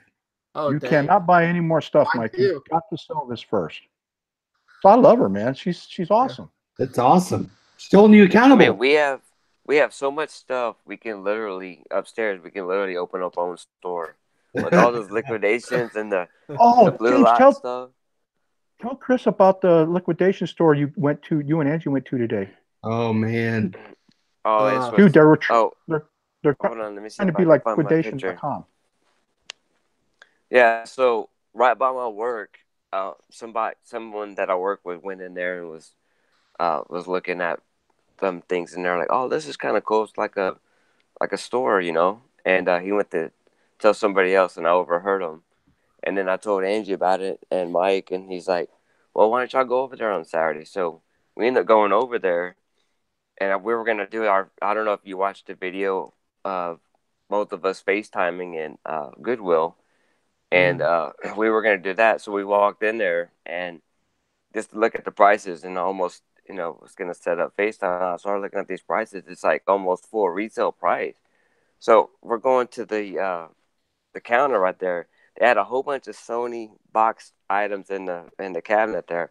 And guess what I see? I see a liquidation sticker that's half peeled off, right? And so they're trying to, it says on the top, cheap, liquidation sale or something like that. Yeah. It's like they rented out the place. And that wasn't the half of it, though, James. Tell them what the sticker said. Hold on. Let me see if I can. Because, dude, I was waiting for the face. He's getting the picture. I was waiting for the FaceTime. I'm all excited. I'm like, Angie, you got the plastic? I'm ready. Right? If they got Sony, because I know I can sell a Sony. That's a good seller for me. And then I don't get I get a phone call, hold on, James. I get a phone call, not a FaceTime. And he's like, forget it, Pop. Pull back a little. Yeah, I don't know. Yeah. Can you guys see that? No, it's a blur. No. Okay.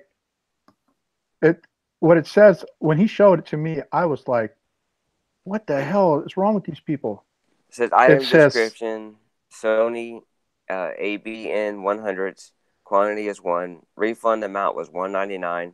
And then it said NCI category salvaged. It says the reason why it was returned was didn't want, need, or like.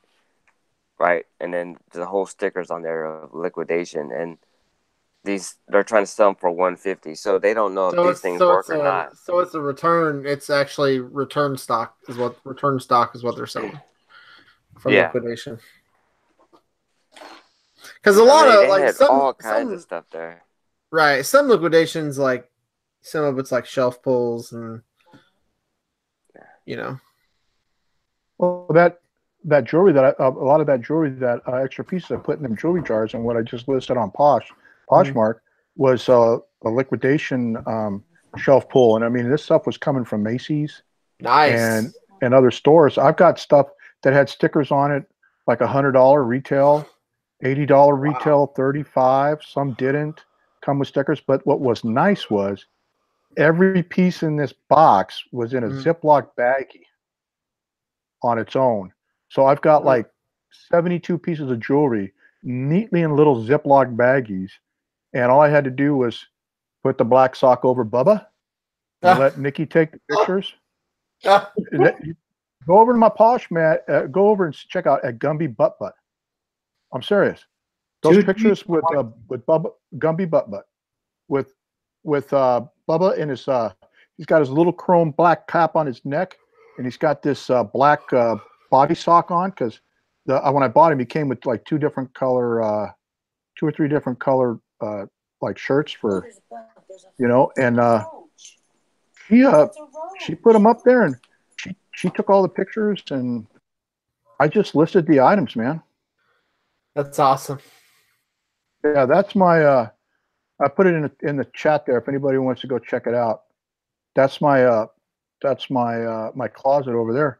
But like some of the clothes Angie did for me, and then when we got Bubba, Nikki says, "Hey, we'll just take the pictures because it was better than just us sitting here talking all day." Mm-hmm. So then, what she does when she's done with the pictures, when she goes home, and before Angie gets off work, I got an hour. I airdrop all the photos.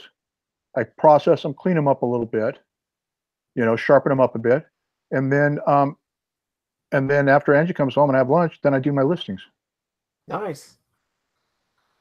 Yeah, and then I spend the rest of the time buying, which I'm not supposed to, but don't tell anybody. Yeah, Oh, she it's got recorded mad. now. She's gonna find Yeah, out. I know. And it was so funny. She'll come in and she'll go, "What's that look on your face?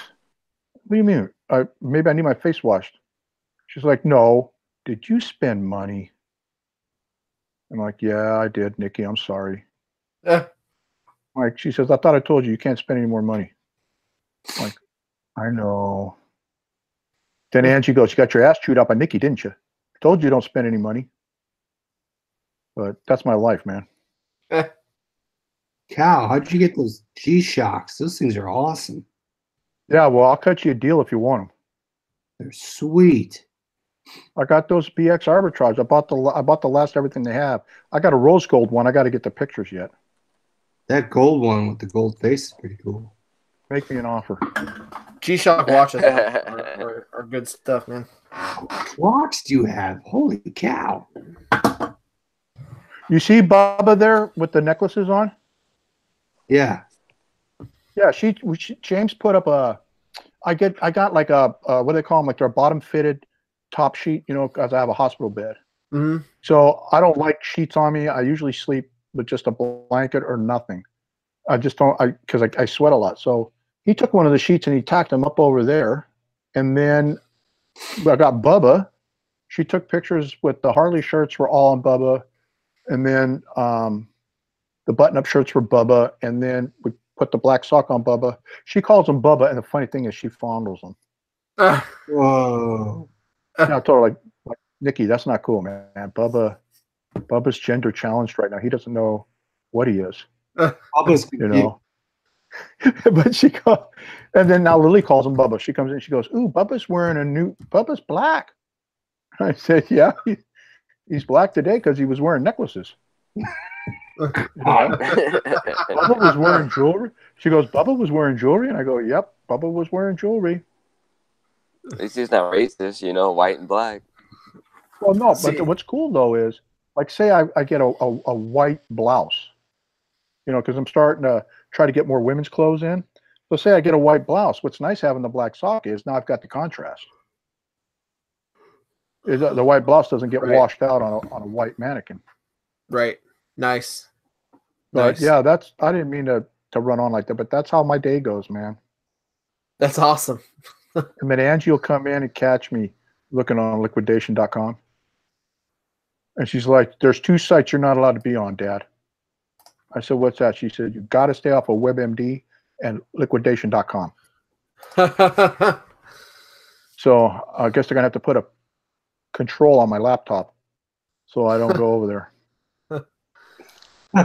That's hilarious. Man, if you want a G-Shock, Chris, make me a decent offer, man. I'll take care of you. All right. You might want to wait and see the rose gold one. James takes the pictures for me because he took those pictures for me. See, Poshmark was one thing I could never get into. That's, you know what? To me, it's easier than eBay, and I don't have to put up no shipping. I don't have to worry about that. I don't collect no PayPal fees. It's easier Right. for me to log all my information on my spreadsheet. Do you have Right. bundles? Do I have what? Bundles. I don't know what bundle. Yeah, you bundle 2 or more items, you get 20% off.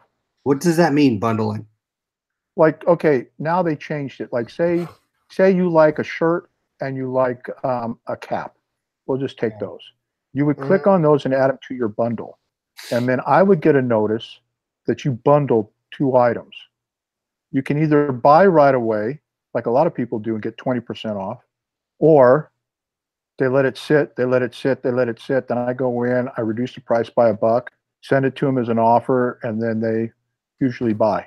How do you know it's in their cart? No, it's in the. How I know it's in a bundle? Because I'll get a notice that it's in a bundle because you're someone that's clicked on my items. Really? All right. Yeah, Nice. like when you like, or like if you like something, then I get a notice. It'll say, whatever your liquidation OH liked your G-Shock gold watch.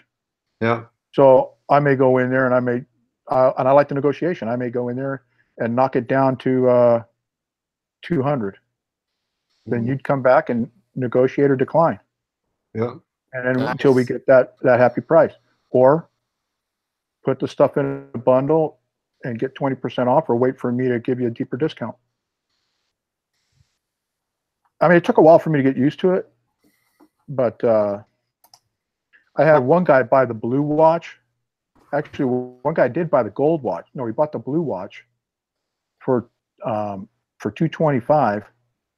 And just as I was ready to put the thing in, we were ready to put it in the package and print the label, he canceled the order. Oh man. And what I like too about Posh is, as long as the pictures show any flaw at all, like, you know, like, remember that shirt you had, that red UPS shirt? Oh yeah, Chris, I had the 2 snags. Well, if you show those pictures and you show that the flaw, and somebody buys it, and you describe it in the description, and you show the flaw in the picture, and they still buy it, and then they say, well, I want to return it, it's got a flaw, then Posh will look at that and go, wait a minute. It says in the listing, flaws, look at picture so-and-so, there's a snag. They'll tell them, well, so sad, too bad. Wow. You can go ahead and sell it. They don't, unless you deliberately as the seller try to hide something, that's the only way you're going to get a return. Right. So that's what I like about it, you know. How many sales do you have on Poshmark a day or a week? For me, well, this week I've had 7 this week. I have 1 a day. 1 a day. Wow, that's awesome. That's good. Yeah, Yeah. I think I sold 4 Crocs. 3, well, maybe I sold 3 or 4. Yeah, 3 Crocs. No, it was 3 Crocs. I sold a sterling silver lab created ruby cross necklace. I sold a silk Harley Davidson shirt, and then I sold a women's Harley Davidson short sleeve button up shirt. And then I sold a Havana Cuban style shirt. You know how they have the print down, the stitching down the front. I sold one. I call them old mafia shirts, but I sold one of those, and then just today, while we were doing the first show, I sold another pair of Crocs. Nice. That's the 4th one. How often do you list a day or a week? You put 1 a day? In a week, I do. When I got back into it, I was picking up 2 a week, and now that I've gotten more stuff put up, I'm starting to see 1 sale a day. That's awesome. But I want to do more. I want to do more kids' clothes, more ladies' clothes. The men's stuff, I'm always going to pick it up when the kids go to Goodwill, and then the jewelry. I want to load the jewelry because that stuff ships like so easy, man. Right. You wrap it up, bubble wrap it, put some little tissue around it like Angie does. I throw my packing slip in there, telling them thank you. Easy. The Gumby butt thanks you, and it goes in a bubble mailer. That's awesome. But Yeah, but I'll tell you who crushes it on Poshmark, and that's Carol Bargain Shopper and Chick Picker Valerie. Valerie crushes it on there all the time, man. I mean, they're crazy. These women are crazy, man. The way and I've gone and shared some stuff in Barb's closet, going on Grumpy. She sells a lot too. She sells a lot of jewelry. She's got the good stuff. See, I just with me, I started a Poshmark account, and I don't know, I probably still have it somewhere. I had like 1,500 followers, and I didn't list a single item, or 1,200 followers, something like that. Yeah. Never listed any items, but it's the sharing of stuff. That's what got me. I'm like, nah. Well, what I do is I share my stuff first. That's a good rule that Valerie has. And I try to share every 2 or 3 hours my stuff, my self-share. And then you're going to get some followers that are going to share your things. If they share one, I share one. You know, if they share two, I share two. If they share my little sign with the Gumby that says, don't forget, bundle 2 or more for 20% off, I don't share anything of theirs then. Because it's not sharing an item. Right. But I know what you mean, though, about the sharing. You know, about the sharing. It's the social thing. Like, didn't you sell a Macari? I did. And for a little bit, and I ended up stopping because the sales velocity just wasn't there for me. But I was selling bubble mailers on Macari, and it was doing all right. I mean, not horrible.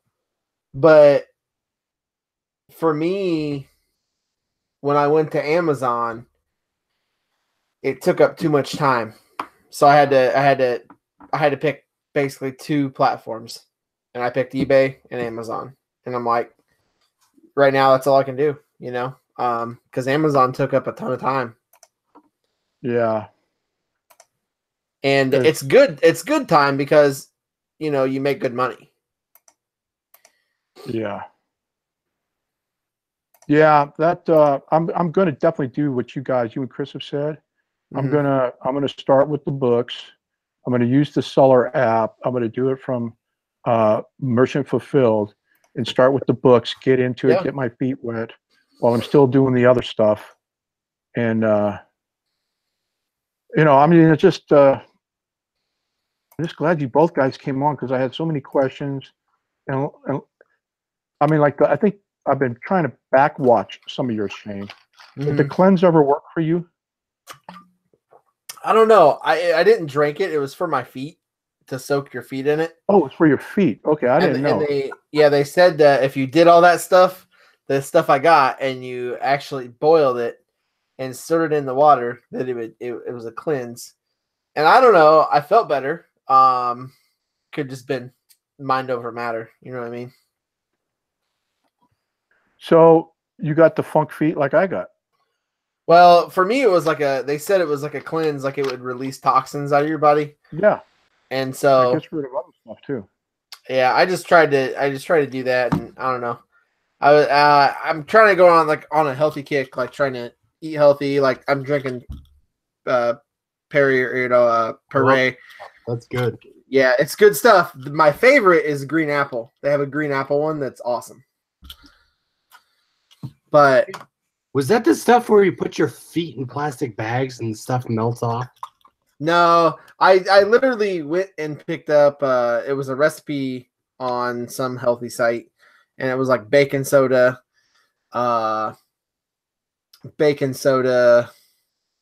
sea salt, and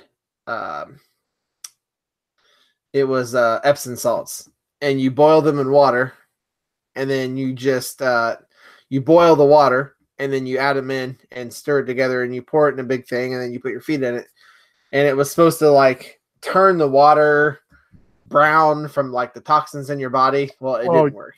It didn't turn it brown. Yeah, that's like one of those. I used to go to Bowen therapy. It's all pressure point therapy, and then afterwards I go for a detox, and he used a mixture of water and with salt, but then the machine he puts it in, then it does an electrical charge. It's got like an ionizer inside of it, and all different color stuff will come out. Like one would be for your lymph system, your liver, your heart, your lungs are all different colors would come out. And we used to do a detox twice a month like that. But yours was then didn't have that ionizer in the center. Yeah, the little thing that's because when he first plugged it in, I was like, wait a minute, we learned in school that water and electricity don't mix. I was waiting to get shocked, blown out of the chair, but yeah, that should have worked for you, man. Yeah. So, I mean, I don't know. I felt a little better afterwards, but it was mainly just to try it out and see if it actually worked or not, Yeah, I love all your videos. Did the kids dig the cookie cereal? Oh yeah, they liked it. I actually liked it too. It was pretty tasty. Girl Scout Dollar Tree. They had Thin Mint Girl Scout cookie cereal, which that also sells on eBay if you bundle like 4 to 5 boxes. I think it's like $39 or something like that. I scanned the unicorn cereal at Walmart tonight. Nice. Kellogg's. It's $12 on Amazon. Holy crap! That's yeah. Wow. For a box of cereal? Well, after fees, it's like $4.50. Yeah, so but I mean, for a box of cereal. Yeah, cereal. Oh, tastes like cupcakes. It's awful. Yeah. Oh man. People will pay anything nowadays for stuff. Yeah, you just I got a fly that's like buzzing right by my head every time I talk. At least you don't have a cricket over here that's going on. I never hear the cricket. I don't hear it. I don't hear it. I want to break to some pump. No, I don't hear it at all. All right, that's good. But yeah, crazy. Oh, go ahead. No, I was just gonna say crazy unicorn cereal. I picture a unicorn on the box farting rainbows. Now fart rainbows, but there's a unicorn. That cereal would still like crazy if it was farting rainbows. Heck yeah, it would be. Unicorn. Or the little marshmallows could be like the unicorn farts. That's funny. That's hilarious. What can I say, man? I get crazy when I've had a Buc-ee's. There you go. Some good stuff, man. And I keep sending Angie out looking for that light strip you found, that surge protector you found. Yeah, those are hard to find, man. I have sold. I sold last week 4 to one guy for $59 and some change. I sold 3 to another guy for $39 the same week last week. They're selling pretty good. Well, I saw the video where the guys were like calling you like you were staging it or this and that, and I'm like, before I even saw James's comment on there, Katy Trader's comment on there, I was thinking to myself, don't these people realize that not all stores have the same stuff? Right.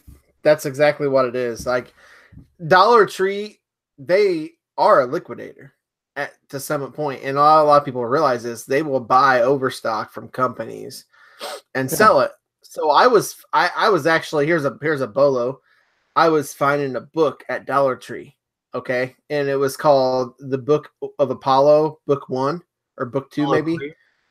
No, just it's a Disney book. Close. I mean, kind of, but not really. It's way different. But it's some crazy Disney book, and it was a Costco exclusive with a poster in the back. Really? And I was finding them at Dollar Tree, and I found 8 of them. I sent them in the FBA, and every time I would send one in, 10 minutes as soon as the shipment hit, within 20 minutes it would sell. $15, $15, $15 every time. Jeez. Every time it would sell for $15. Around 15. I sold like 4 for $14.99, and I sold 4 for $15.29. Dang. And it was like every time they hit the warehouse, within 20 minutes, it was sold. And I was finding a Dollar Tree, Costco exclusive. So use Dollar Tree as a source to always check the books. Yep, absolutely. I found a Dang, couple man. of $30 books there. Yeah. That's insane, man. You with the books, Chris with the unicorn cereal, The unicorn cereal. No. and Bubba's over here giving me a dirty look. I like Bubba's sock. Get on You got Bubba's sock going on. Do what? The Bubba sock. Bubba's sock. You want to see? Let me show you Bubba. I want to see Bubba. Hey, I'm that gonna sounds show like you a Bubba. that sounds like a good what do you Can call you it? see him? Is he right there? Wait a minute. Yeah. My hand. Oh, he's black tonight, Hand huh? sanitizer. Yeah, there he is. Say hi, Oh. Bubba. Screw you. Bubba's like, That that's sounds, it. I'm not putting. Hey. If you think I'm going to wear that bra, I'm not going to do it. Don't let him fool you guys. He talks to Bubba at night, so don't No. let him fool you. Though one When there's time, no one okay, to what talk to. happened was Angie put them together and they stuck them in the corner. And before the blackout curtains got put in, Mhm. you know, on a bright moonlight lit night, you know, through the blinds, It's it'll the light crap up a at little you, bit of the huh? room. So I'm kind of in a fog, waking up a little bit in a fog. I look over and I see this thing like almost 7 foot tall over in the corner, like, you know, and I'm freaking out. And then I realize, oh, it's just Bubba. So, but now I know where he's at. I can keep an eye on him. This sounds like a good private label item. The Bubba sock. The Bubba sock. Yeah, I got a good deal on. I got a good deal on that from an eBay seller. I think I paid $19, Mm-hmm. and it came with Not bad. two or three shirts. But he looks good with gold on, man. He's styling and profiling. Yeah, for sure. And I need to look into liquidation.com more because I used to look around at stuff there and I just haven't done it for a long time. But I definitely need to look more on there. Shop before you buy. They're high right now. Yeah. But if you can find some sweet things in there, man. Yeah. I wonder why the prices that got everybody bids everything up so high. I mean, it gets insane. I don't know. It ebbs and flows. I mean, it goes high, low, high, low, high, low. I mean, I look for specific items now. When I first started, I just found my very first lot was a bunch of Apple products, and I made a lot of money on it. I got lucky. Yeah. But there's certain things that's crazy. Like what's really weird to me is people buy these wireless headphones that connect to your TV. They're called TV ears. There's analog and digital. If you can find those, that's an $80 sale at minimum. So just certain things to look for. It's crazy. But to your point earlier, people don't know how to work electronics, and you can get stuff that's brand new. Yeah. Yeah. That's what I found out with the Sony stuff. All the items that were sellable, they didn't know how to pair it. And there was a couple pieces I couldn't get paired, so I went to the Sony site, read the PDF. It showed you how to reset the factory. So I had multiple chargers going. I'd charge everything overnight. Then in the morning, I'd reset everything to factory spec, and then it'd pair to my phone. It'd pair to the desktop. It'd pair to the laptop, the iPad, and it worked. And then I'd reset it. And then I'd list it that way. You know, tested with iPhone 7s, and reset the factory specs ready for you to pair. And they were just bam, bam, bam, buying the hell out of them. Yeah. People, I mean, I worked in retail for almost 9 years, and I can tell you right now that people will return stuff. I've seen literally people buy brand new cell phones, activate them, take them home, and return them the next day saying, I can't work it. Here you go. Did you see the person that returned the Christmas tree after like 2 years? No. Hold on, I'll find it. Let me find it. That's a live awesome. one or a fake one? I would hope it's not live. I would hope it's not live. Yeah. Maybe it's there. Hold on, it's coming.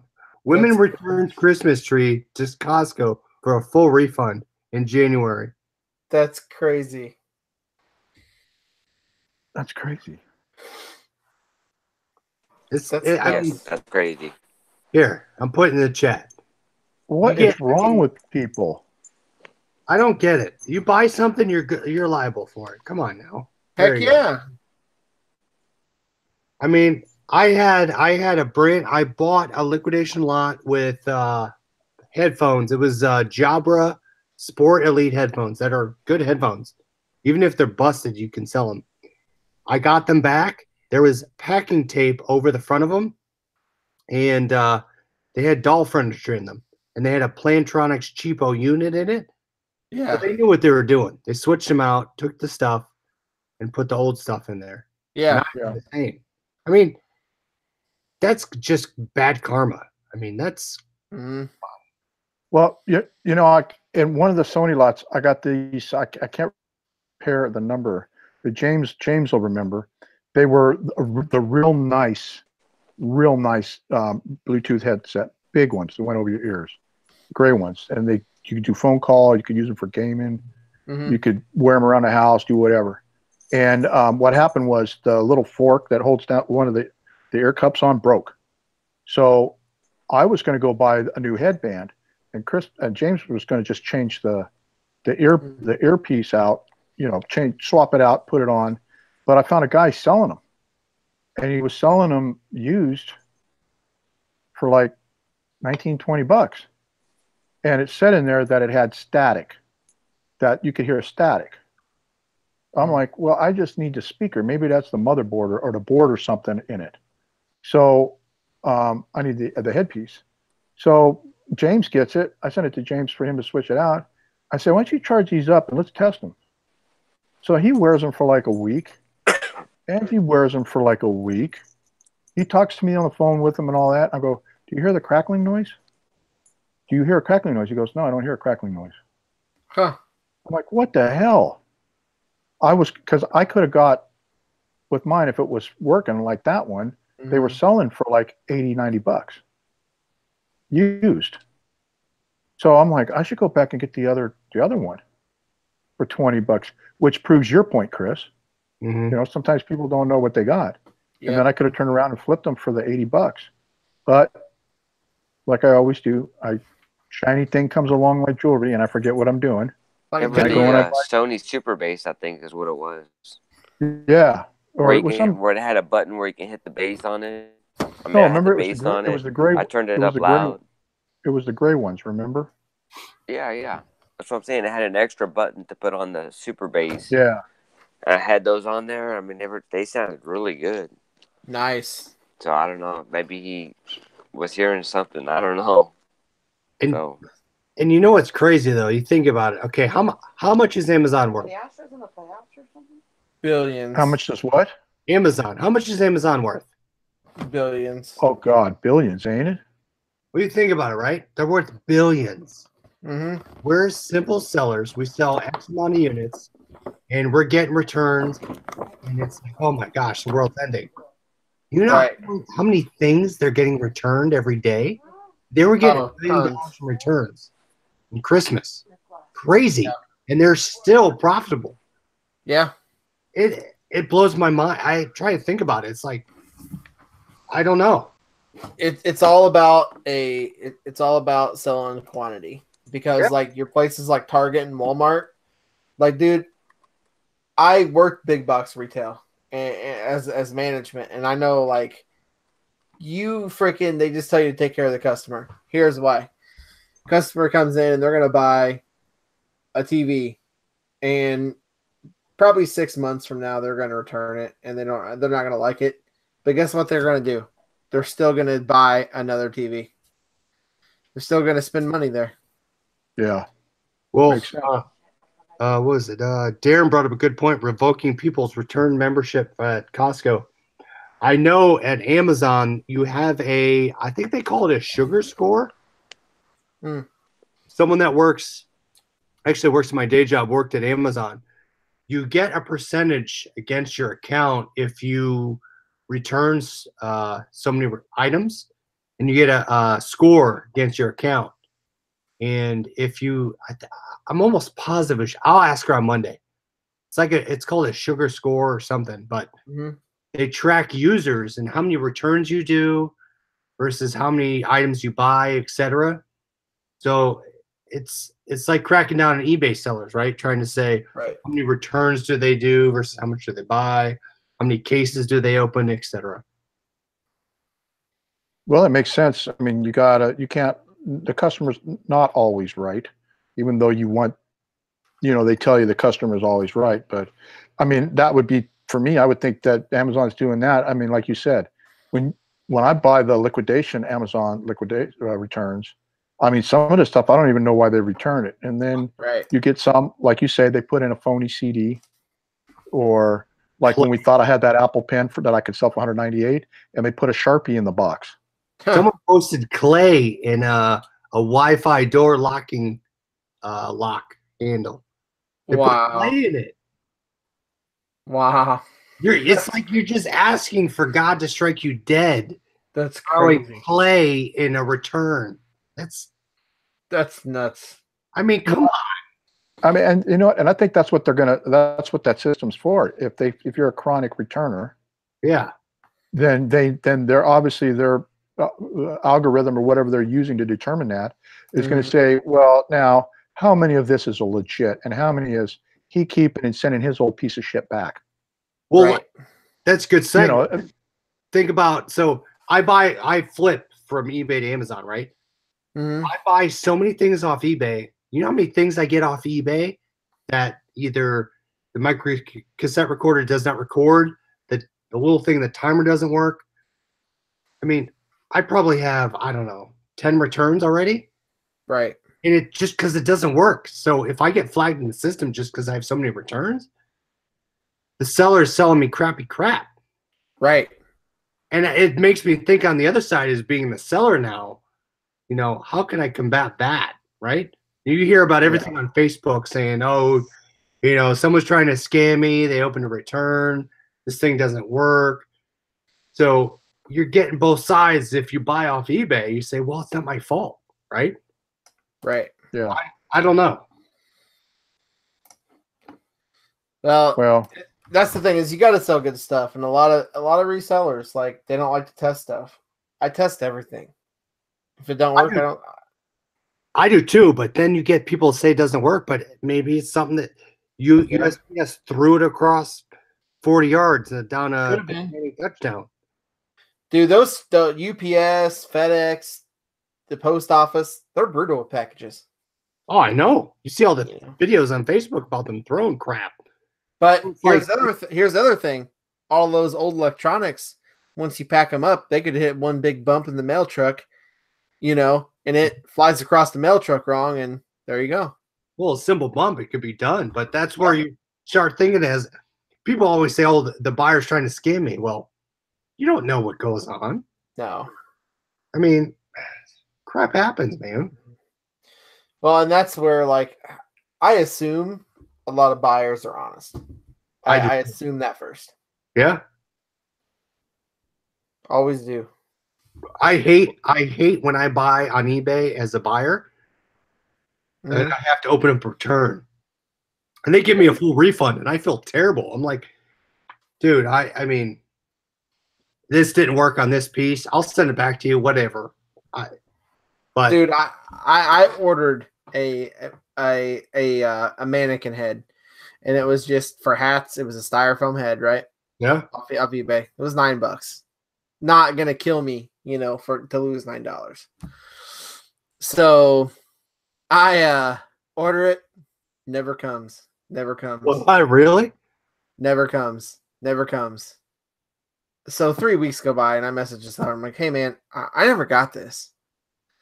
And he's like, don't worry. That's really weird. You should have got it, but I said, I'll check my post office, and they're like, we can track the package, but we can't exactly track it. It shows delivered. I'm like, great. The guy refunded me. I have security cameras around my house. I reviewed the camera. The damn package blew away. What? They put it and just laid it on my porch. And it was a windy day, and it just went poof and blew away. What? Never found it. I gave the dude his money back. I resent him the $9 and said, you know what? It blew away. You gotta love it. You gotta love it, man. They didn't even care. They didn't. I was home. They didn't knock on the door. I seen the mail lady in. Dude, I literally should have posted this on YouTube. It would have been awesome. I seen the mail lady take my doormat and try to lay it on top of the mannequin head. and then she kicks it on accident, it falls off, and then you just see it laying there. And then she puts the edge of it on the package, my doormat, thinking it would hold it. And as soon as she walked away, you could just see it. Just see it went poof, and it was gone. I'm like, holy shit! What are you gonna do? That's awesome. Not awesome, but that's awesome. What are you gonna do? But you know, it could sometimes too. It could be the carrier because James was building a server, and while I was in California, he was building a server, and he says, "Can you find a really cheap case?" So I found a cheap case, right, on eBay, and I had it delivered. And it says 2 days later, it says item delivered. And I said, James, did you get the tower? He says, no. I said, well, it says it was delivered. So he's got cameras up around the house, plus a Ring doorbell. He's looking. He doesn't see anything, but he sees and this was like a couple, 2-3 days later. He sees the truck. He sees the truck drive by, the UPS truck drive by. So he decided to go out for a walk just to see what's going on. And he went out his driveway, turned left, and the next door neighbor on their front porch was our tower. Been sitting there for 3 days on the front porch. She never goes out her front door. The neighbor never goes out her front door. She goes in and out the garage. So James went over there and got it. He was like, I'm surprised somebody didn't take it because you could see it in plain sight. There was this package sitting out there. Well, and I'm sure someone did take mine when it blew into the road or whatever, and someone's like, "Oh, I'm going to keep this mannequin head." Like, you know, the carrier just didn't think about knocking on the door. Or, you know, they just left it. They didn't care. That's funny, and you should have posted that. And then, like when the head started to blow down, you could have had it like this farting sound. Yeah, as it blew away, like, and it took off.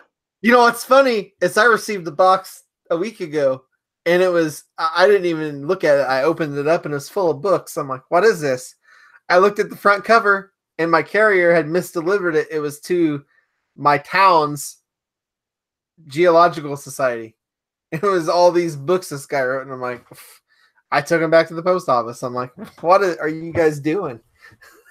Man, that's crazy. That's crazy. You don't know what could happen. It could show delivered, but they could have delivered it to the neighbor's house. Yeah. It's the worst. They I've watched them at my mom's place. I've watched them with the gate, the front gate, the courtyard. You can look in the courtyard and see there's no dogs or nothing. You can see that. And the front door's like 18 feet away. But what they'll do is they'll drop it over the gate instead of just sliding the gate open. They'll drop it over the gate, or they try to hide it behind the bush in the front yard where it doesn't hide. And then everybody sees it. Or when I was selling out at the flea market out in Roseville, we used to sell red crystal gazing balls. We used to order them out of Canada. And because my wife was all into the metaphysical stuff. So we get this FedEx box. They take, you have to come and get your box.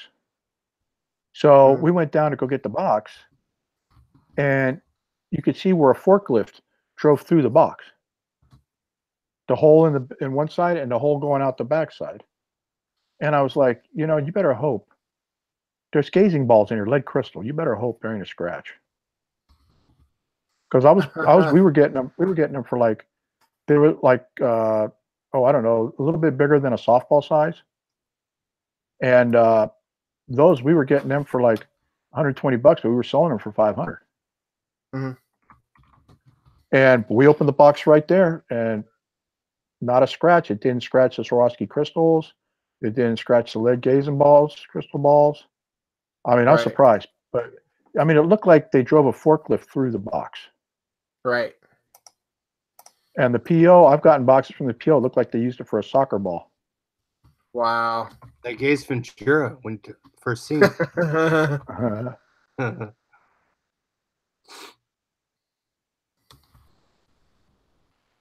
Oh, somebody 6,625 stolen greeting cards.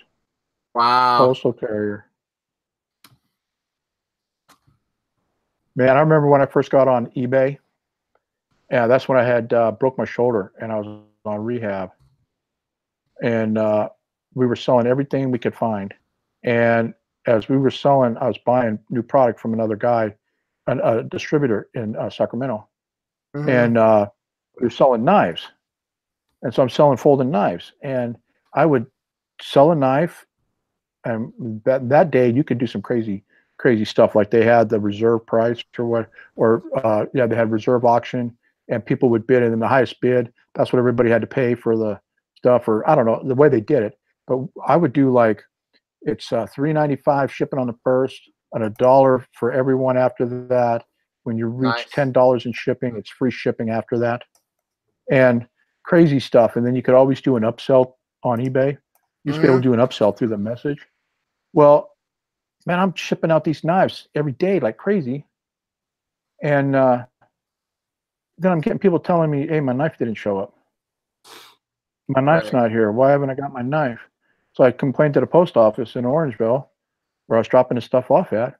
Come to find out, there was a guy working at the main place in West Sacramento that knew what eBay, and I never marked anything with eBay. I didn't say eBay on the package or nothing, but he kind of knew, and they caught him, man. They opened his trunk, and his trunk was stuffed from bottom to top, side to side with the yellow padded mailers. Wow. All with product, all with eBay product. And actually, the lady told me that 2 of mine were in his trunk. That doesn't surprise me at all. Yeah, so, I mean, he's, and then Amazon, you know, the Amazon deliveries, the guys that are doing the Amazon now, like they're doing their own delivery. Right. Yeah, well, they'll steal from you too. Oh, yeah. They'll mark the package as delivered. Because I did that with a friend I bought for her daughter. I did a bunch of baby shower stuff she wanted, or baby stuff for a baby shower, some products, and I had them delivered to her house. And it said 8 o'clock. I got the notice. It says delivered, just delivered the package. And so I thought they got it. Well, I talked to her on the next day when she came in. That was Nikki. And I said, did you get the baby stuff? She goes, what baby stuff? I said, well, it was delivered at 8 o'clock. She said, nobody rang our doorbell. We were home all day. And so I got to give kudos to Amazon on this.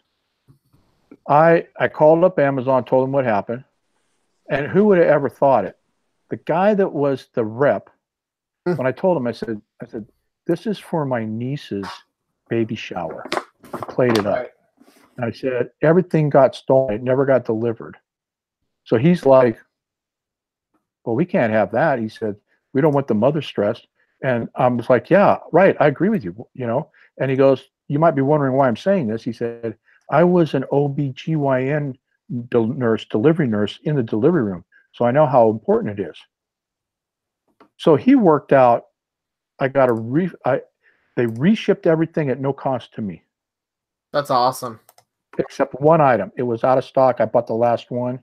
So I had to go buy a different item. Right. But they shipped to my other address I have, where we have a carrier that picks this stuff up, and then we go get it from them instead of it sitting on the porch.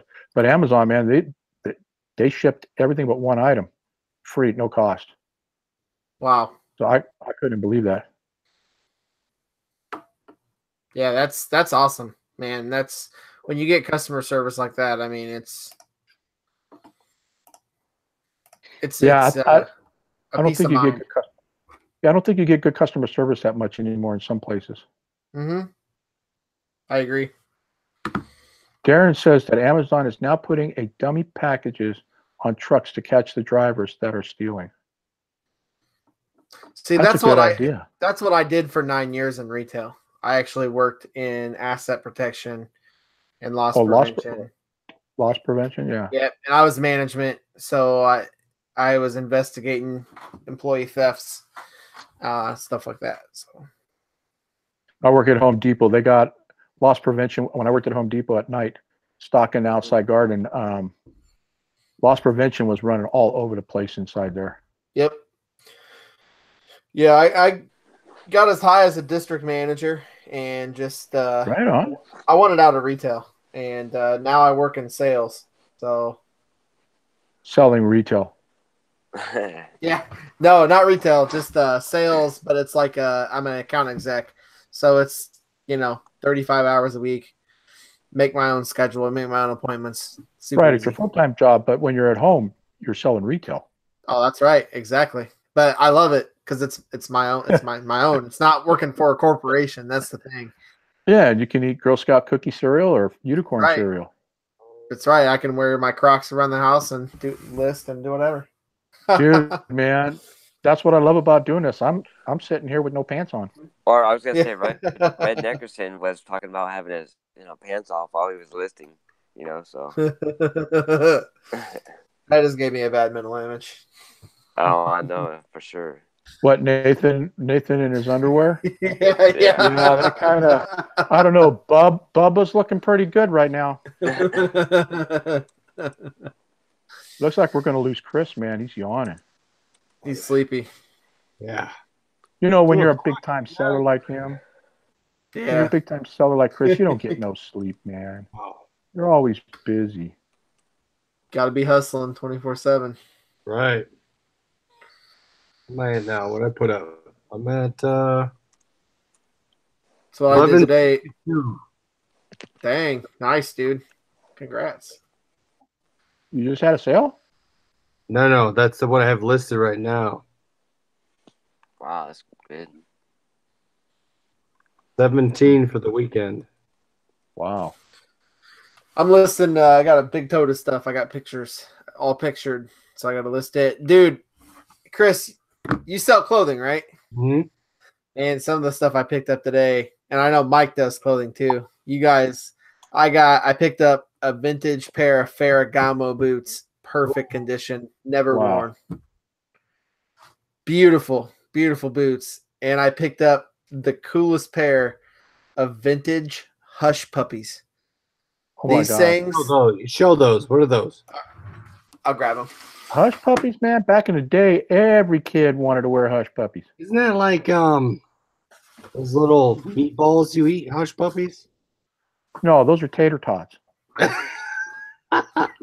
Sounds like Long John Silver's, right? Hush Puppy. Yeah, hush puppies. Hush puppies with cat fit. Hush puppies You know with what? fried Like, cat. like Hush Puppy shoes are like they're like nowadays they're like sandals like women wear, and they're like they could be heels. You guys have Yeah, seen I don't Hush know Puppies anything about before, it. right? No, I haven't. All I know Only is thing I've seen that is Long John Silver's. Yeah. All right. Like So one, you Only look Hush at- Puppies I've seen. If you look at Hush Puppies, you're gonna find a lot of like clogs. Although I got to women's get on. clogs. I got to lock on Shane so I can see the hush puppies. lock it So up. you're gonna find like a lot of women's clogs and stuff, right? Yeah.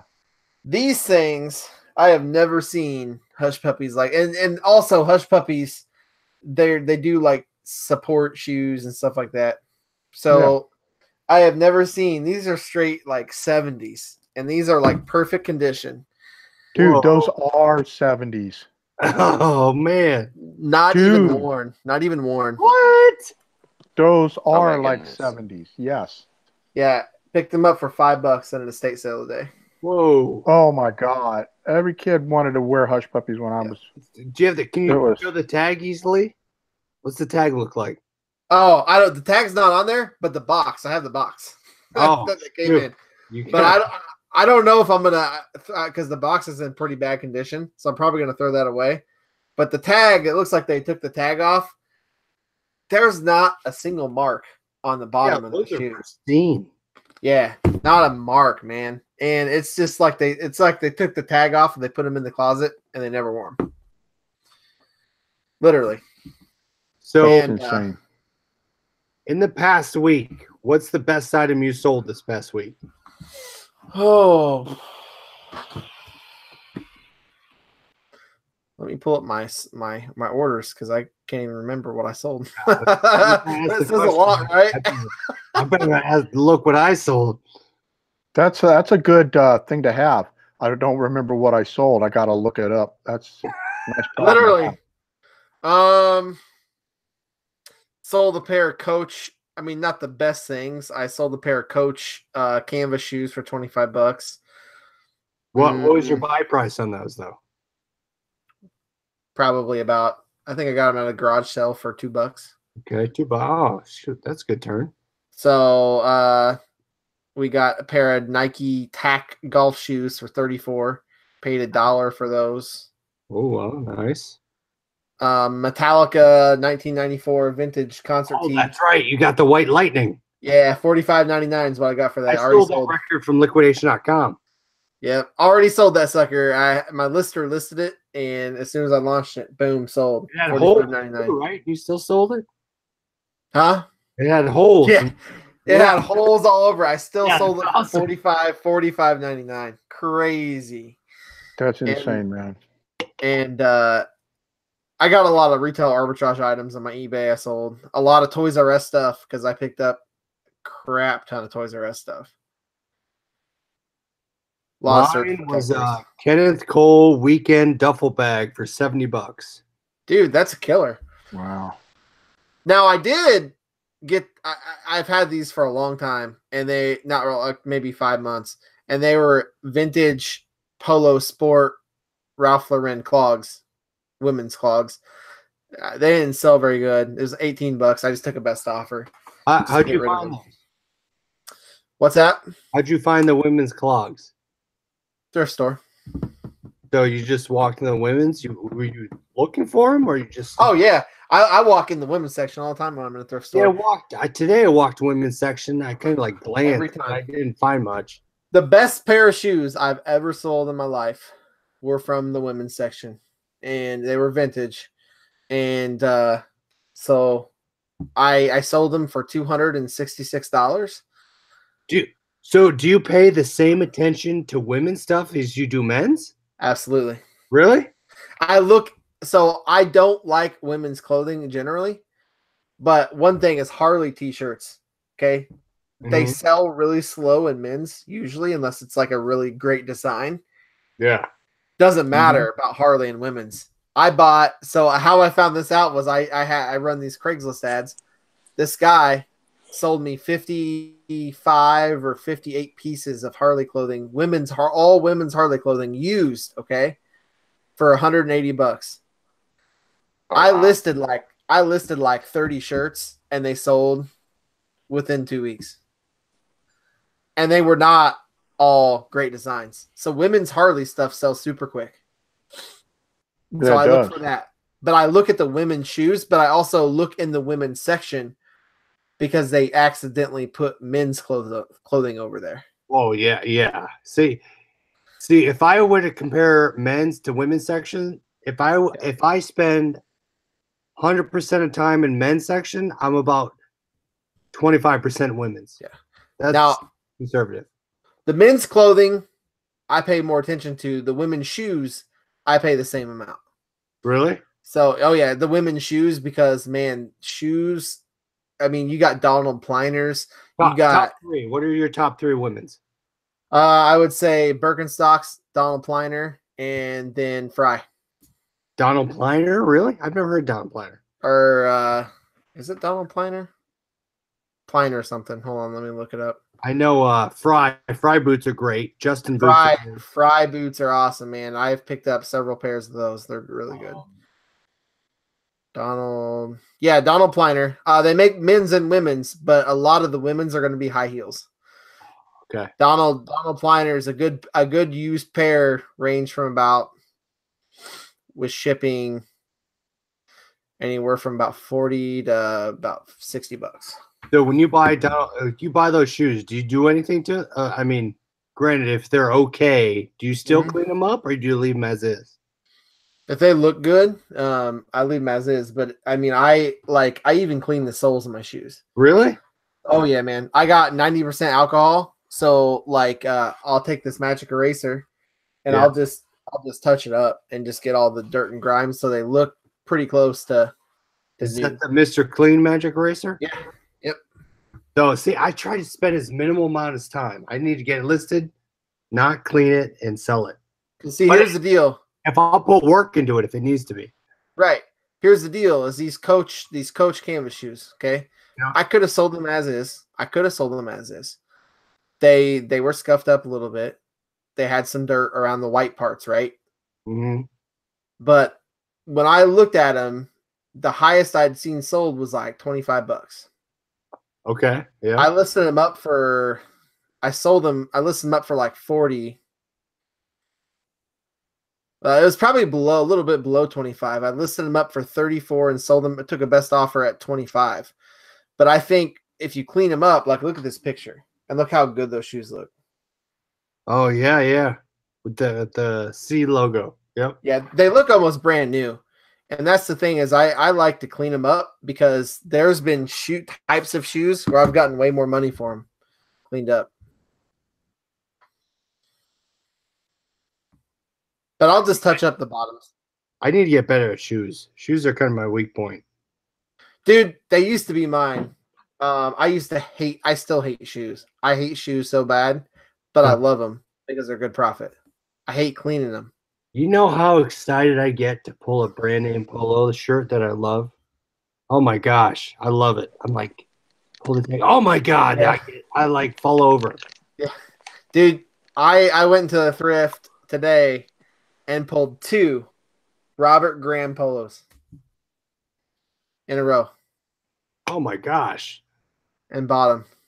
If I pull Peter Millar, I about do backflips. I'm awesome. Yeah. All right, I'm done. Yeah, all right, I'm done. Yeah, these Robert Graham polos, man, they had one that had like a reggae style, like stitch all the way around the neck.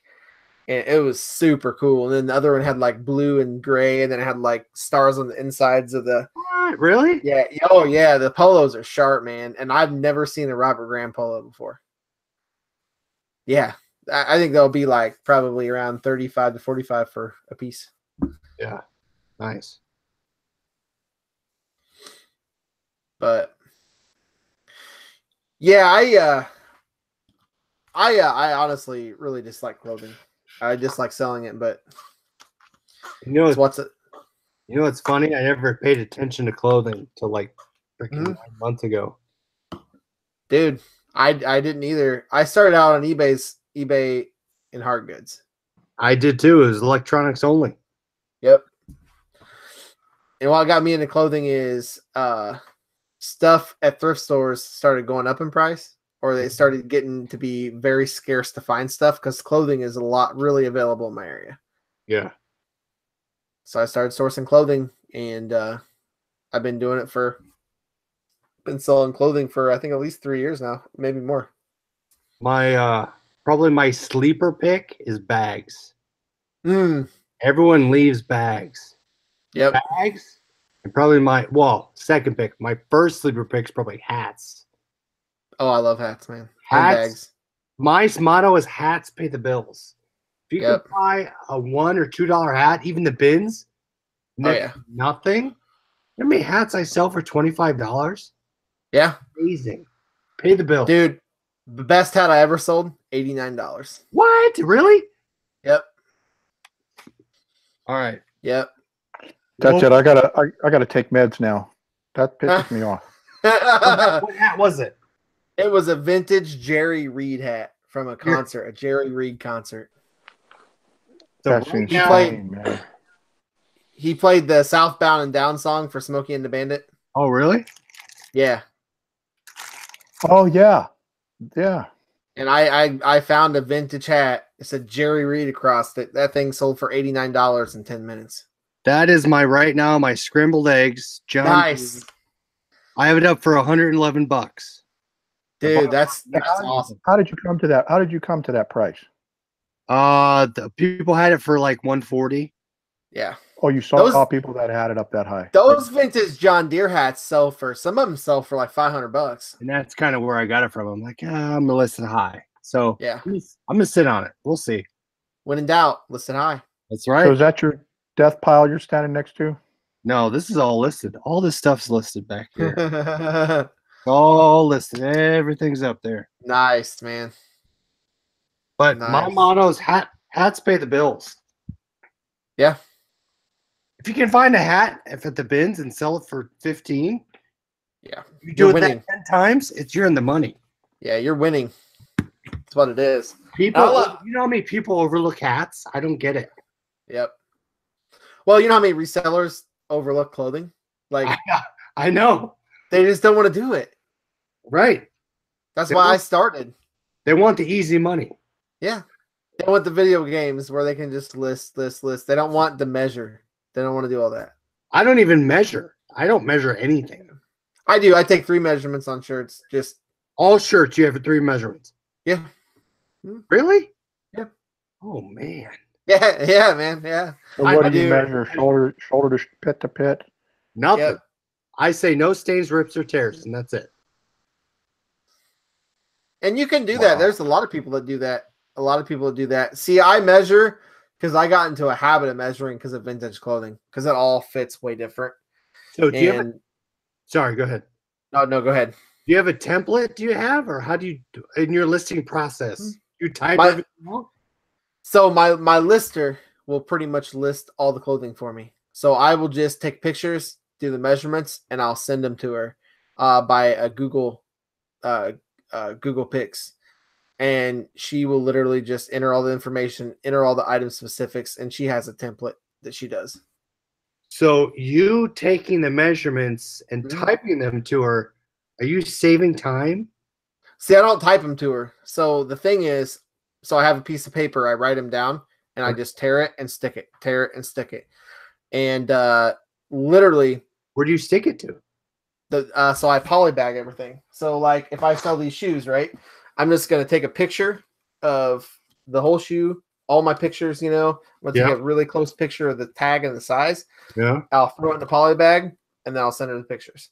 If it has measurements, I'll just have these sticky, like little sticky labels, and I just write the measurements and stick it to the bag, the poly bag. And for me, like, here's the deal. So, you know, when you add in all the item specifics, it's taking you a decent amount of time. Yeah. I mean, because there's a lot. And so I have her enter all the UK sizes, all, you know, in Really? every single, oh yeah, every single listing. Every single listing. You think that helps? Absolutely. Yeah. I had a lady that messaged me about a month ago, and it was a Birkenstock shoe. And she said, I only found this because I searched the 35.5. And I said, ma'am, that's the UK size. And she's like, I know, but it seems like so she said that there's sizes of Birkenstocks, and some of them are the same size, but have a different UK size, and they fit differently. And I'm like, I had no clue. Yeah. I don't know. I just have her enter all that, and I think that helps your search ranking a little bit when people are trying to search different things. So versus you writing, you think you think it's quicker? I just write the measurements. I just do the measurements real quick and then take pictures and done. See, that's my crossroads. It's like, is it easier for me to write it and send it versus type it? See, I don't type it. I write it and then I just take a picture of it. Yeah. So at every picture, I'll have like my 9 or 10 photos, and then there will be a picture of the tag. Yeah. And it's not, once you get in a groove, like you have all your tools in your pockets. I keep all my tools in my pockets, like my pen and everything. Yeah. So I'm at my listing table, and instead of typing it and going back and forth, it's nonstop writing, listing, picture, writing picture. So I think if I could do just picture, Mm-hmm. bam, full view, Mhm. bam, tag, send it, and have them research it, post to get the draft, and do it. Yep. Take out measurements altogether. Where can you save time on, right? Can I just picture, tag, bam, and have them do it that way and put all the descriptions in there? Yeah. I don't. So. Yep. I don't research it. I don't do any of that. She does it. So Did she put price in? So I will put the price in. That's the only thing I put in. Yeah, I put I don't put it in. I actually write it down. So in the picture, it'll have. Send it. Yeah. Yep. Okay. So really, what I look to save time on is this. Okay. So if you take a picture, if you take 40, this fly is like bothering the crap out of me. So if you take 40 pictures, or 40 items, right? how long do you think it's going to take you to list those items? Probably 40 items. An hour for 40? Yeah. See, that's crazy. I can't list 40 in an hour. You don't think you could do 40? No, man. My best day was like 27. All right. So maybe 30. You think you did 30 an hour? Not in an hour, like maybe 4 hours. Are you saying with measurements? Oh yeah, I have measurements and everything. Oh, see, I could do 40 without measurements. Yeah, I have measurements with everything. I mean, that's just because that's just how I like to do it because I don't know, I just do. What we should do? We should get 40 items. Yeah. Measurements and put them up. Yeah. We should get a bunch of people and see how many we can do in an hour. We got to set it out and see what we could do. Because here's the deal. So, do you think you're faster at taking pictures or listing? Obviously, listing, right? It depends what you do, though. Right, it does. Exactly. Because I can take. So I just figured out streaming. I can take pictures on my phone, and it automatically appears on my folder in my laptop. Mm-hmm. I just did it tonight. I did awesome 10 shirts. I took all my pictures, and then I went in. I already typed in what the subject, or not subject, but title was. Copy pasted. Went to sold. Pulled it up. Sell similar. Add the photos. Put the price list. And I did that. Copy paste. Copy paste. Copy paste. So. Or you can do sell similar, take pictures within the draft, hit save or hit list right then. You can do photos within the listing. That's different than Or you can take with your big clunky camera, take pictures, upload into your listing, which is I think is the slowest. I don't get why. Do you do that? Yeah, I actually have a Sony A6000, so I can transfer them. Super slow? No, I transfer them by Wi-Fi to my phone. Isn't that really? Yep. Oh, see, I think that would be like the slowest ever. See, I don't have Apple, so I can't stream share or nothing like that. And so what I do is I just take my Sony A6000, I upload them to my phone, and I attach them to a Google Doc, and I just share it with my lister, and boom, she has them, all the pictures. And so for me, the why I do the listing is if I could knock out like 30, 40 items in a couple hours. Yeah. Pictures and measurements. You know what I mean? Yeah. And then I'm off to work and I come home and there's 40 items up. That's the thing. The thing, right? So to that point, the thing for me is time. Time is my biggest. How do I cut it out? Right. How can I be able to take my items and say, so if I had to say, all right, lister, list it. How do you get the maximum amount of product to listings? Right. How do we minimize that? And that's our problem. Right. And so what I do is I just, I try to shoot for obviously a decent amount a week. And then I also have to shoot for a goal for me. So if she's listing 30 or 40, I want to list like 20 or 30. Yeah. That's over 100 items. That's like almost 100 items a week. You're a week. So 20, 30 a day? So, well, not a week. It'd be a month. I mean, so basically what I shoot to do is about 60 to 80 a week. That's where I want to be at right now. And so that's per month. That's going to be like. You think you're 20 a day? What's that? You think she'd get 20 drafts ready a day? I can't take 20 pictures a day though.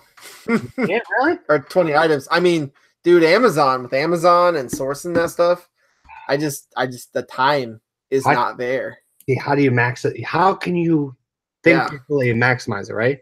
If you get 20 items a day, and the only way to maximize it is to hire someone for photos too. I know. That's the only way to do it. So do you hire someone locally to do pictures and offshore to do listing? You would have to. And if not, then you just have it all in house. But see, I have Ink Frog. And Ink Frog, it's a Yeah. built-in templates. It's super quick. Like, but I can make staff accounts in those where they just log in themselves. If you did two, you could crush it. Yeah. Yeah. All you had to do is source the product. The sourcing is the money. Exactly. Your money is at the buy. Right. So, man. Right. And eventually the goal is to get there to where I'm not listing anything. I'm not listing. I'm touching it when I'm sourcing it, and that's it. That's all. So you think if you can get 10 people together to source the product and have one person who knows what they're doing listing it, you're in the money at that point. Yep. And the first step is, getting out of my house. Yeah. That's the first step. Yeah. Getting into a warehouse. So. Well, if I can get someone to have that process, yeah, get it out of the house. It justifies to get out of that. I need to justify it to get it out of here. Right. And so, like, really, where you want to justify it is this, okay? Is if you had a warehouse. So let's just say you're not going to use. So I use like a virtual lister, right? Yep. And she's in Washington. She's listing stuff for me. But if you were able to get it out of the house, okay, and you had a warehouse, here's what I would do. I would start off with one person and pay them hourly to come take pictures. Then I would pay them by the listing. Hourly? Oh, explain that. So I would pay them just by the hour, minimum wage, to come take pictures. And I would, obviously, they're going to be listing it. And I would pay them by the listing. I'd flip it. Why wouldn't you flip it by listing by the hour? Think about it. Think about it though. If they're taking pictures by the hour and that dictates their income of how much they list, don't you think they're going to take a lot of pictures? And they're going to list fast too. If you tie it to the outcome, yes. Right? So if you don't how much would you pay a listing? Screwed. Mm-hmm. You could do it either way, but see, you're saving money. And that's the thing is when they list it by the hour, they could take forever, right?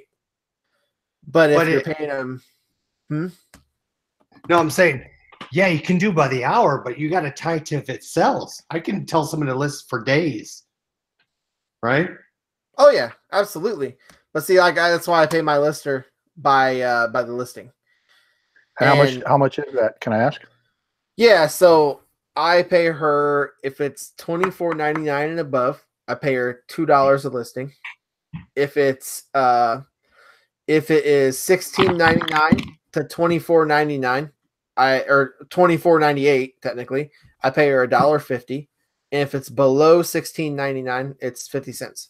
But does it have to sell for her to make that commission? Nope. Really? Yep.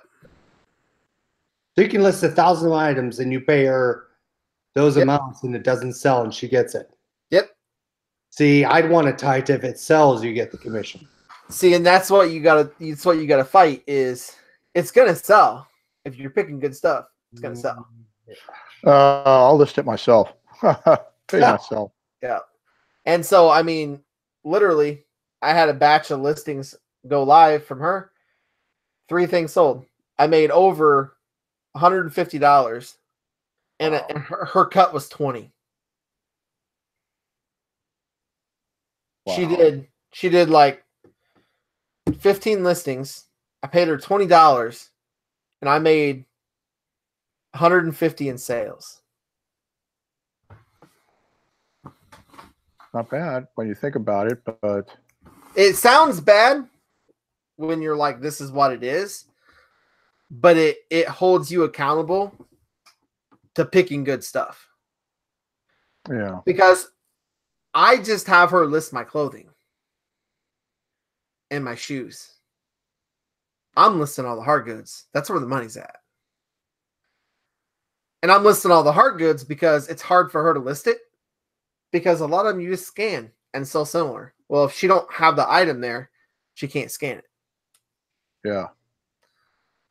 So if I'm listing the hard goods and making money off that with cash flow coming in, she's listing the clothing. I could do like one clothing sale a week and still break even. but I'm still making money off the hard goods of what I'm listing. Yeah. Yeah, that no, I mean it makes sense. I mean, I'm not to that position yet. But the thing is I like handling it all. The only thing is I don't like taking the pictures. Yeah. So I'm lucky that Nikki takes the pictures. If she shoots 10 items in a day, then I do 10 items. If she shoots 20, if she shoots 20, she gives me a couple of days before she'll take more pictures. Mhm. And but have you ever heard of Susan? Have you ever heard of Susan Wells, Chris? If you use her virtual assistants, it's the same thing. You pay them per listing, and it's just no matter. As soon as they list it, you pay them, and it's 50. I think she does 50 cents on every listing. So let's take to this extreme, right? Mm-hmm. If I have I have 10 of these guys. Yeah. And I say these guys can sell. I think these guys can sell for $100. Mm-hmm. She's gonna list these for $100, all 10 people, and I'm gonna pay her $5 an item, right? Mm-hmm. Well, if I accurately price them, she'd only make 50 cents off them, right? Because they only sell at $20 and below. They're not gonna sell at $500. But you're pricing them. That's the point. See, yeah. You're pricing them. So the power is in your hands. You're pricing them and you're telling her what to price it at. You know what I mean? Like, this is the price. But doesn't that incentivize them to make the price to where it could sell because they wanted to sell to make the money? Because you're not letting them price it. But Okay, so wait.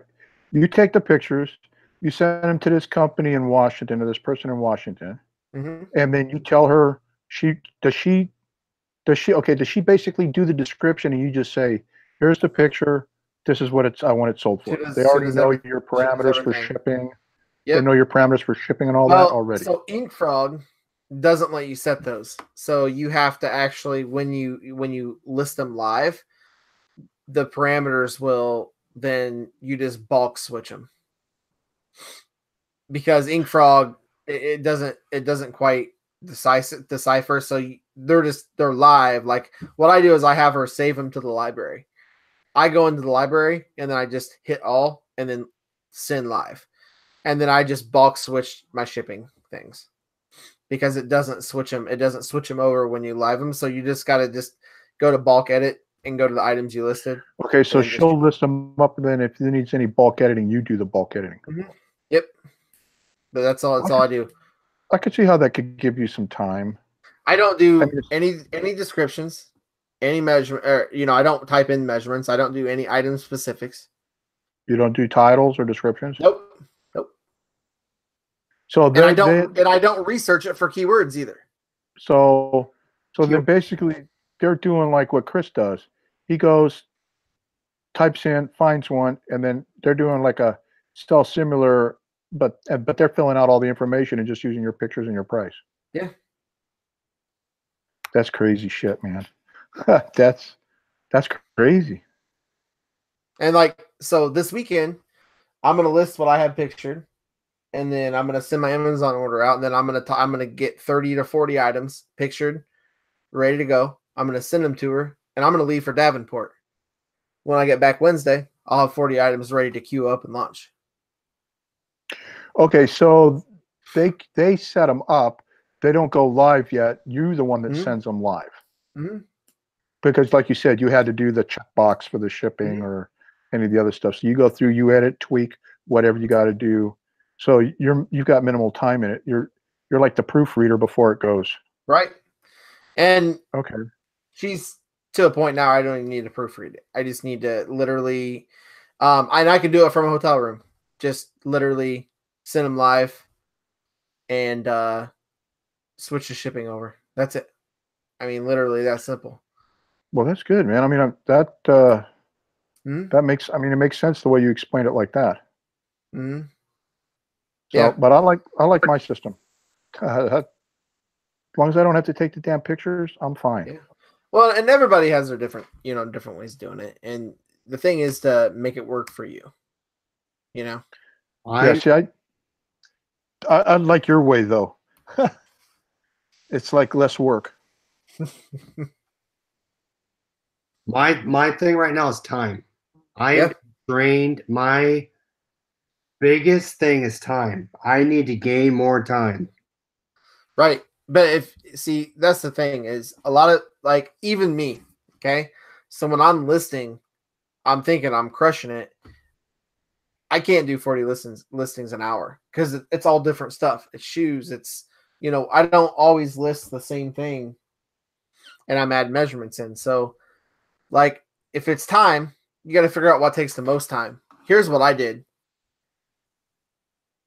I downloaded a stopwatch on my phone and I literally timed myself taking pictures and I timed myself listing. I found out I took longer to list than taking pictures. Oh Easy. no! Cut it. No, cut it out. Cut it out. Cut the listing out. Oh, That's what I did. Wow. For Yeah, I now. can list faster than taking pictures. Yeah. For now, I mean, cut the listing out and make it work. And then down the road, yeah, it could change once your business changes. ideal state. If I could pick anything, I would love to take my brain, put it in someone else's, and have them get my product. Right. That would be ideal, right? State. And I'd list all day. But you could take people and you could train them. They still wouldn't see the same way I do. No, but that's where it's the I would have to tell them look for FootJoy shoes, right, whatever size, right? But they wouldn't say, "Okay, I have to think outside the box." He didn't tell me this, but that thing looks really cool. Right, and they're not going to do that. No, they're not going to do that. You have to give them a playbook. Yep. They're not going to look outside the playbook. And even if you hire someone like my lister, she does her own eBay, so she knows how to list. So it's not like I have to really train her a lot. She's awesome. You know what I mean? But even if they're awesome at women's shoes, they're not going to be awesome at something that you're awesome at. Right. And you can take an eBayer and train them how to source, and they're not going to source the same way you do. Exactly. Right. It's not going to happen. So we got to cut that one out. How do you save time not sourcing? It's putting stuff out there. How do you maximize that? Right. I mean, the next thing is ads, and I run ads. I'm not always sourcing. A lot of the books I'm sourcing for. Yeah. Because I'm going to book sales. Dude, a lot of people come to me. Like half of this crap sitting back here didn't come from sourcing. It came from people saying, "Hey, do you want to buy this?" You know what I mean? Yeah. So let me ask you a question, Sean. We ran across an ad. Lady to buy storage units. Person that she used to sell the stuff to she doesn't know what happened to her, so she puts in this list in 1,000 pieces of clothing, many with tags. Good for reselling. She wants $200. What brands? Well, I think Angie's going to go look at it Monday. I think she set it up to go look at her. We're going to try to, if it looks good, because Angie's learned a lot. She knows the clothes brands to look for.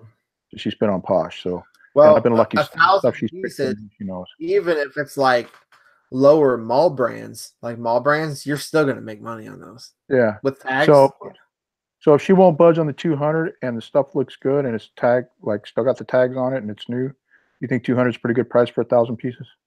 Because that's like what, 20 cents a piece? Yeah, if it sells good, yeah. Okay. I think so. Yeah, because it's going to be the first time Angie and I are going to. I think we're going to go in on it together. What do you think, And Chris? I'm just looking for the inventory for the clothing.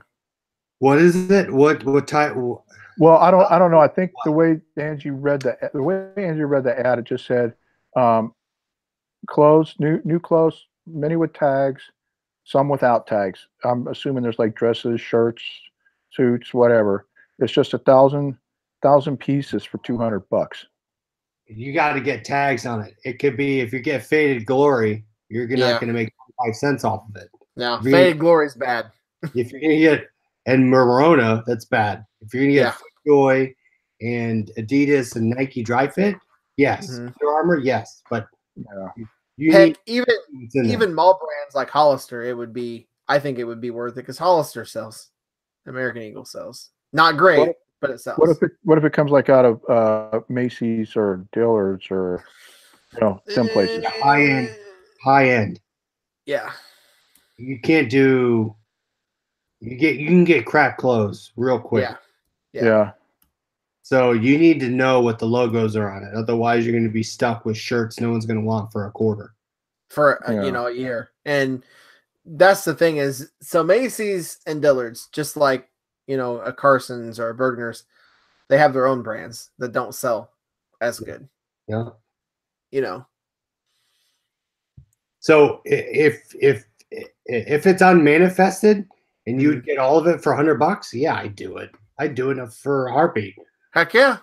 But if you're going to get it for $1,000 for 1,000 pieces. No, it was $200 for $200 for 1,000 pieces. Yeah. Angie's going to try to talk her down.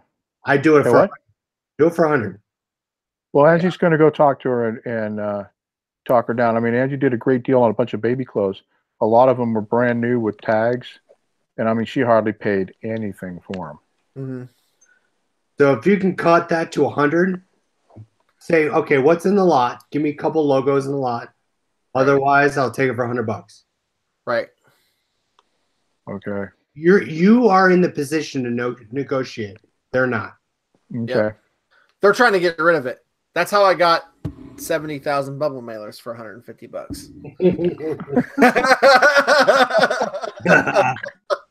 70,000 freaking bubble mailers? Were they all like what, same size or mixed or? No, it's a mix. I've sold a ton. Still got a whole storage unit full. Oh man, that's great. You did a Lonnie. Yeah, like John is saying, he bought all them filters. Yeah. Remember?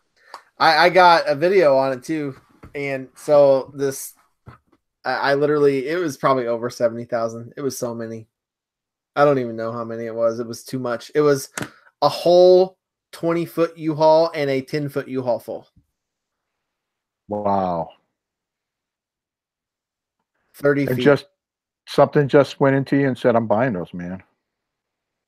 So what happened was Adam, Biohazard Picker, he's in the chat a lot on a lot of shows. He reached out to me. He's like, hey, I got a deal. And he didn't know how to exactly store it. And I used to buy storage units a lot, so I'm pretty quick thinking about stuff. So I said, yeah, I'll do it. Where's the deal at?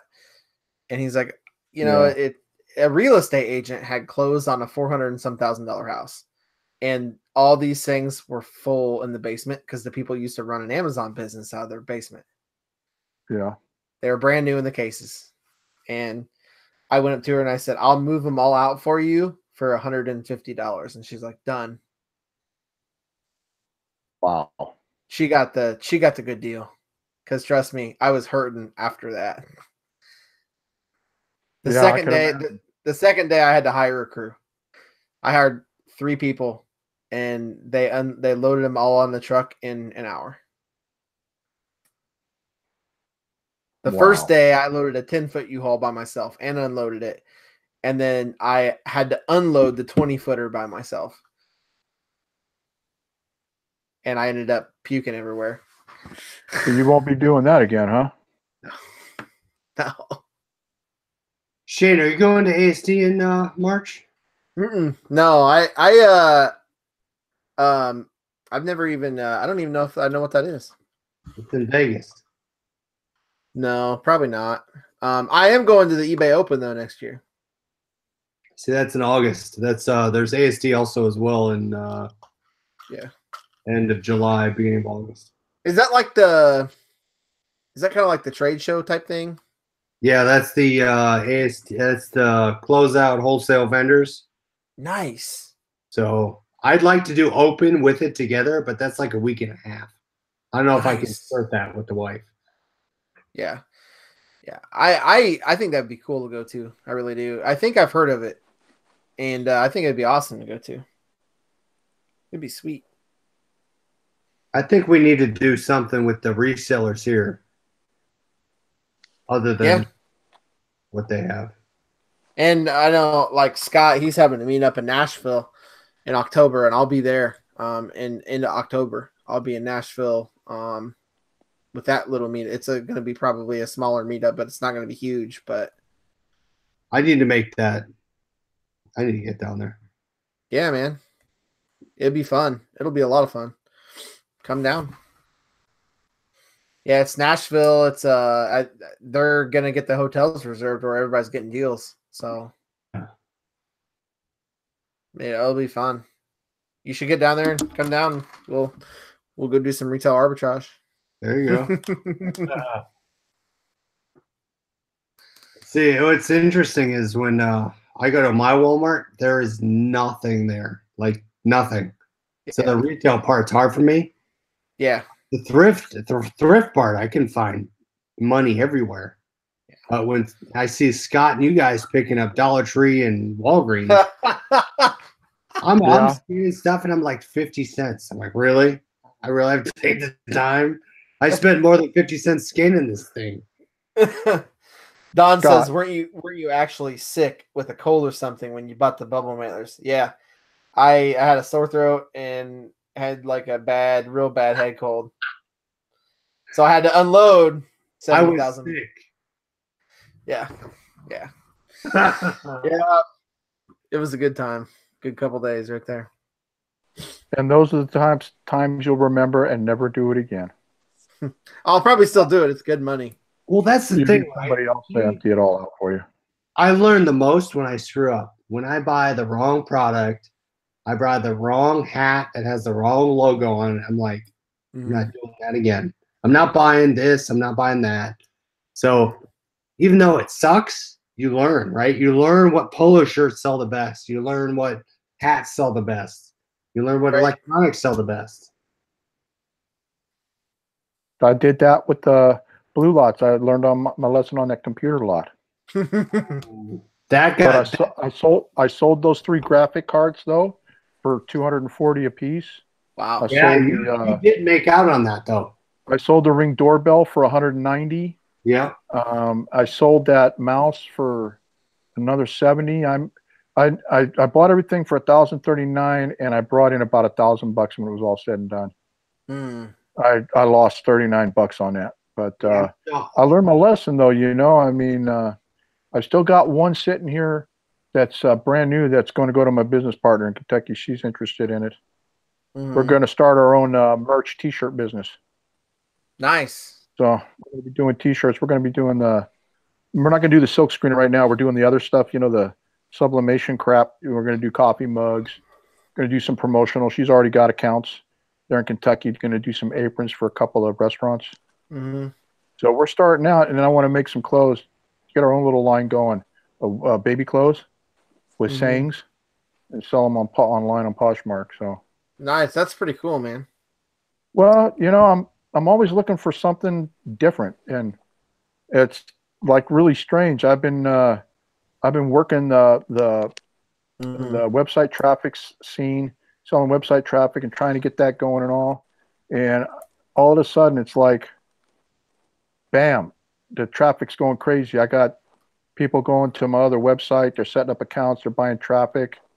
I mean, I buy all this stuff. It goes through servers, and IP addresses. Then I sell good stuff. I don't get my crap for free, and I don't use exchanges. I mean, I buy mine. Right. And I've never had any complaints from anybody using the traffic that I sell. And I've got people just coming in and setting up accounts, and I've been buying them by the million. Wow. And then I get these string of sales here in this last week and a half, and it's like, oh crap, I got to go buy more. Oh, that's a bad thing to have to do, huh? Wow. I mean, because it doesn't cost anything for me to, when they set up the account, the system takes care of itself. You know, and it's just like when I used to do the website submission service for people. You know, people are lazy. They don't want to submit their website to a bunch of directories and then deal with the what do you call them, the confirmation emails. So I kind of do like what directory submit or directory something it's called. I kind of do like they do, but I don't have the Windows machine here. It won't work on Mac. I got to get my Windows machine here. Once you set up the accounts, you turn on the machine. It's all scheduled, man. It's like 2 minutes of work, Right. for $9. That's cheap. Yeah, it is. And then like I would sell 3 months, 3-month submission, 6-month submission, and a year's worth, and do it twice a month. And then I would just tell everybody, make sure you change something on your website, or you're adding new product, or whatever you're doing. And then, well, once a year, if they stayed with me once a year, I gave them a free report where it's, you know, we check their website and make sure there's no broken links and stuff. And Right. that's what I want to do. It's like, you know, because I hunt and peck, and that's all I need to do is just bump, bump, bump, bump, bump, enter, and that's what I want. But I don't mind doing the hard goods. I mean, Chris, you said if I could take my brain out of somebody and put it in them and let them source. Think about it, man. Every time you take your 2 kids to the bins, Oh yeah. they're learning, man. Like Lily, like I'll send to Angie. She'll be at work and I'll say, hey, sold something. I send her an email with a drop ship and a packing slip so she can print out the packing slip. And then there's Lily getting the box or the poly bag, putting the shipping label in the machine, you know, and she gets involved in even when they go out yard selling. The kid's smart, man. She finds deals. You know, I told my son today, I said, look for this shiny fabric that doesn't look like the cotton. He goes, show me the shirt so I can go look for it. So, oh, wow. I was like trying to teach him, look for that. You can find nice shirts. That's cool. Right. See, and that's going to be your little brain. That's going to be your brain in them. Because when they get to be older and they see dad doing it all the time and they're involved, it'll be like when you're ready to go to yard sale or you go to thrift or the bins or whatever, they're going to be like in there digging right there. Yep. You know, and that's the beauty of having family. Right. To help you. Man.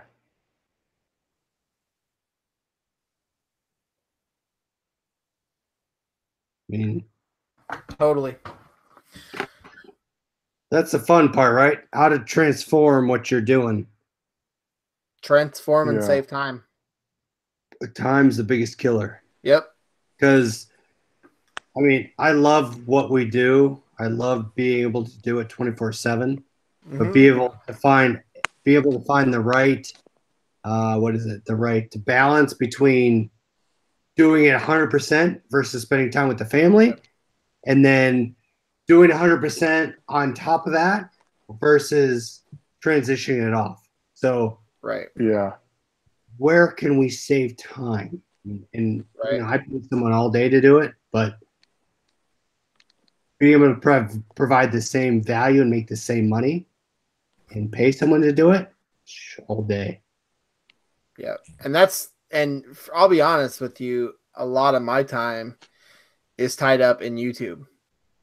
A lot of it. And Do you like that though? Yeah, you're a rock star now though.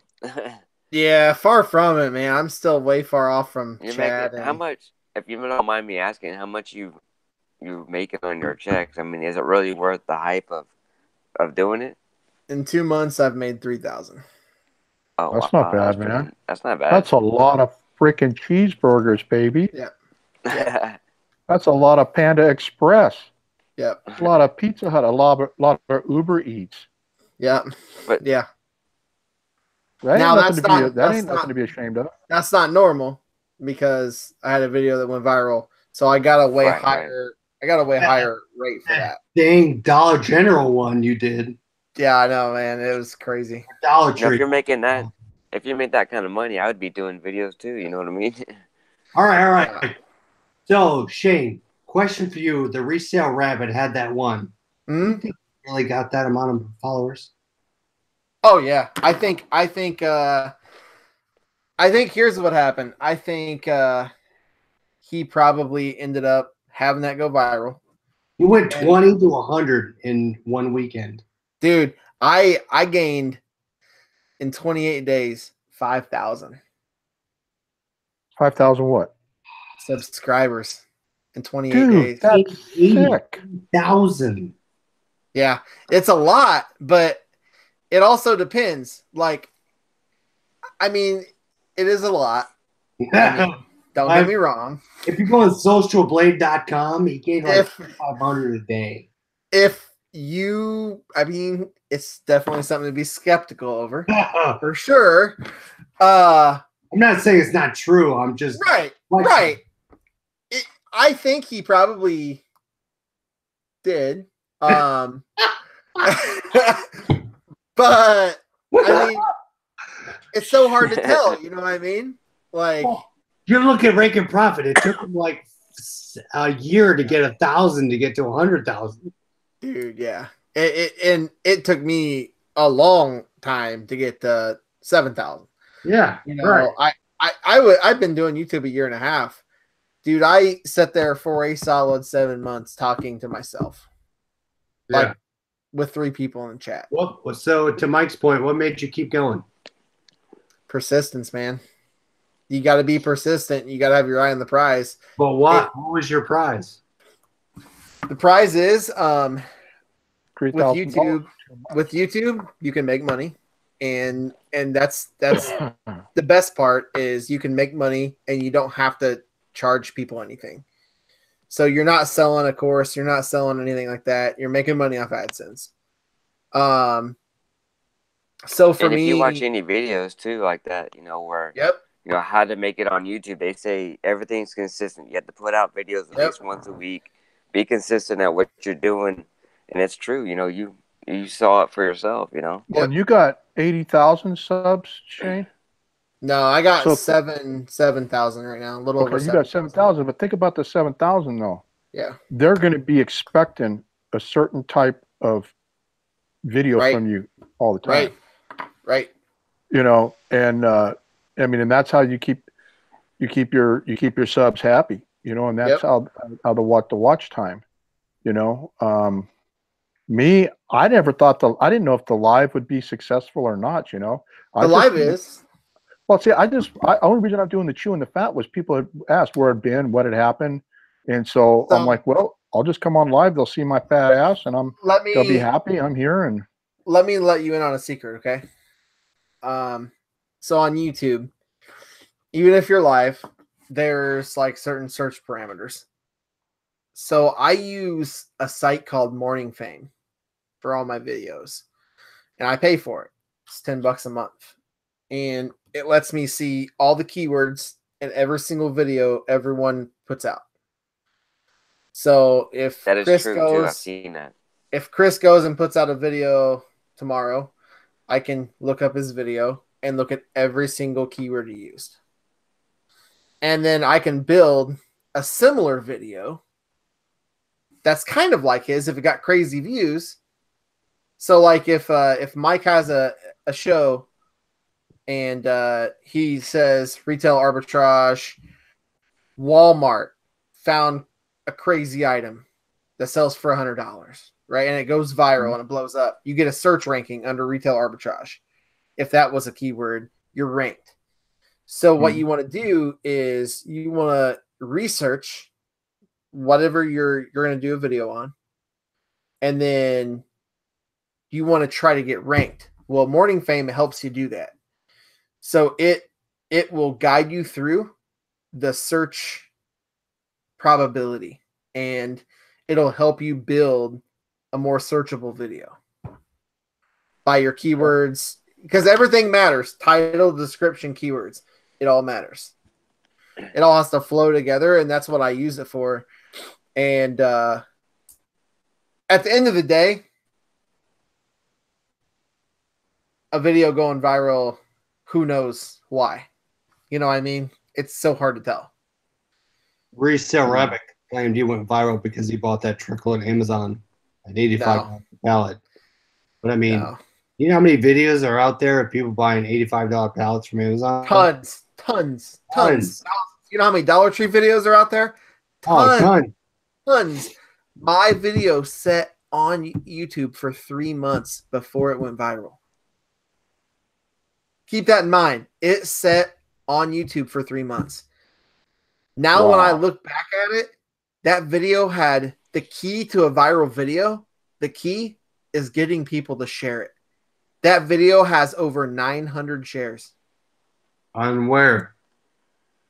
It breaks it down for you. If you look at analytics, like I had like 13% and by email, I had like 40% by Facebook. Whoa. I had like, it breaks it down in the analytics on YouTube on where it was shared and how it was shared. Yeah. So it's over 1,000 shares now, and it stopped. Like it's not so viral. It's getting a couple views, but it stopped at 178,000 views. Crazy, crazy, crazy, man. Does it break down how much you get paid for that one video too? Yeah. Yep. Oh wow, that's cool. But you can look at the analytics and you can see how people are sharing it. And that's the key to the viral video is getting a good video, good content, and get people to share it. Yeah. And you know, I heard from a Google guy that works at Google. I was watching Tim Schmoyer was interviewing the questions, and this Google guy that's starting out a channel that works at Google, they were like, he was asking him questions people were writing in.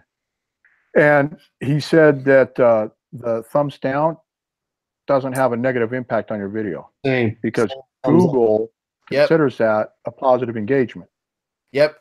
That somebody actually watched your video, took the time to watch it, and whether they give you a thumbs up or a thumbs down, it just, they all read the same. Where YouTube dings you at, if someone pops on your video and X's out in 10 seconds, that's basically negative because you didn't retain them on your video. Oh, I'm doing a lot better than 10. I mean, I'm trying. You know, you can only make so much stuff, you know. Yeah, and dude, I literally, I'm not even kidding you. I was putting stuff out.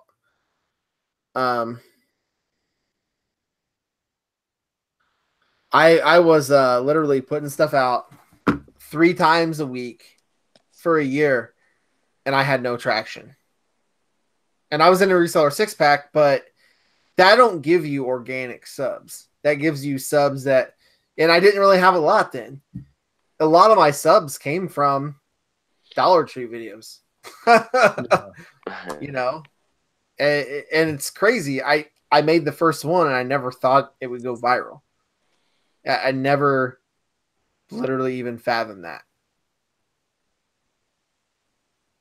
That's how Angie so get this flipped was she doesn't really do the reviews anymore, but she had started I guess when Lily was almost born or whatever.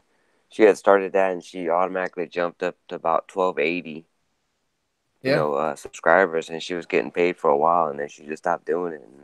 But she was just buying Dollar Tree stuff, products, not necessarily good stuff, and just doing reviews right on the video, and she was making money that way. So. Dude, I've had people that said, "Could you go to Dollar Tree and pick out stuff and build a gift basket?" Oh, I haven't done it yet. Wow. I haven't done it yet, but I probably will. And so it's kind of weird. Like a lot of my fan base is Dollar Tree people now. So and who knew a whole community revolved around Dollar Tree? Yeah. Oh, big time. There's a lot of reviewers out there for that.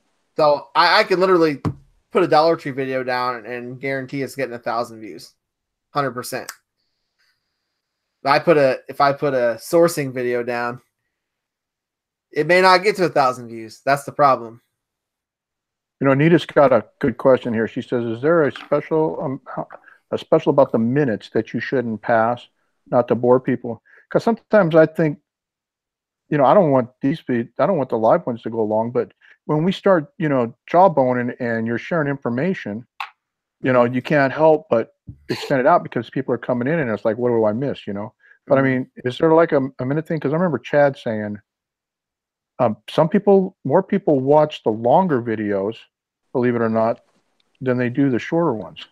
Well, I find a lot of your longer videos, people just keep it on replay and they run it in the background while they're working. While they're working, and that's that's the good part about that is they don't have to watch it.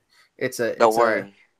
It's more like a podcast, you know. Don't worry, Mike. We have 3 hours so far on this, so Oh, whoever's gonna watch this crap. later, Oh, we crap. should be good to go. Whoever's listening to this on the background, they have 3 hours But- of us talking. Oh, Like I do a lot of recorded video. Like I got away from a lot of the live, so I may go live once a week. And then me and Scott, like we have the show where we go live and it's on, you know, every other week.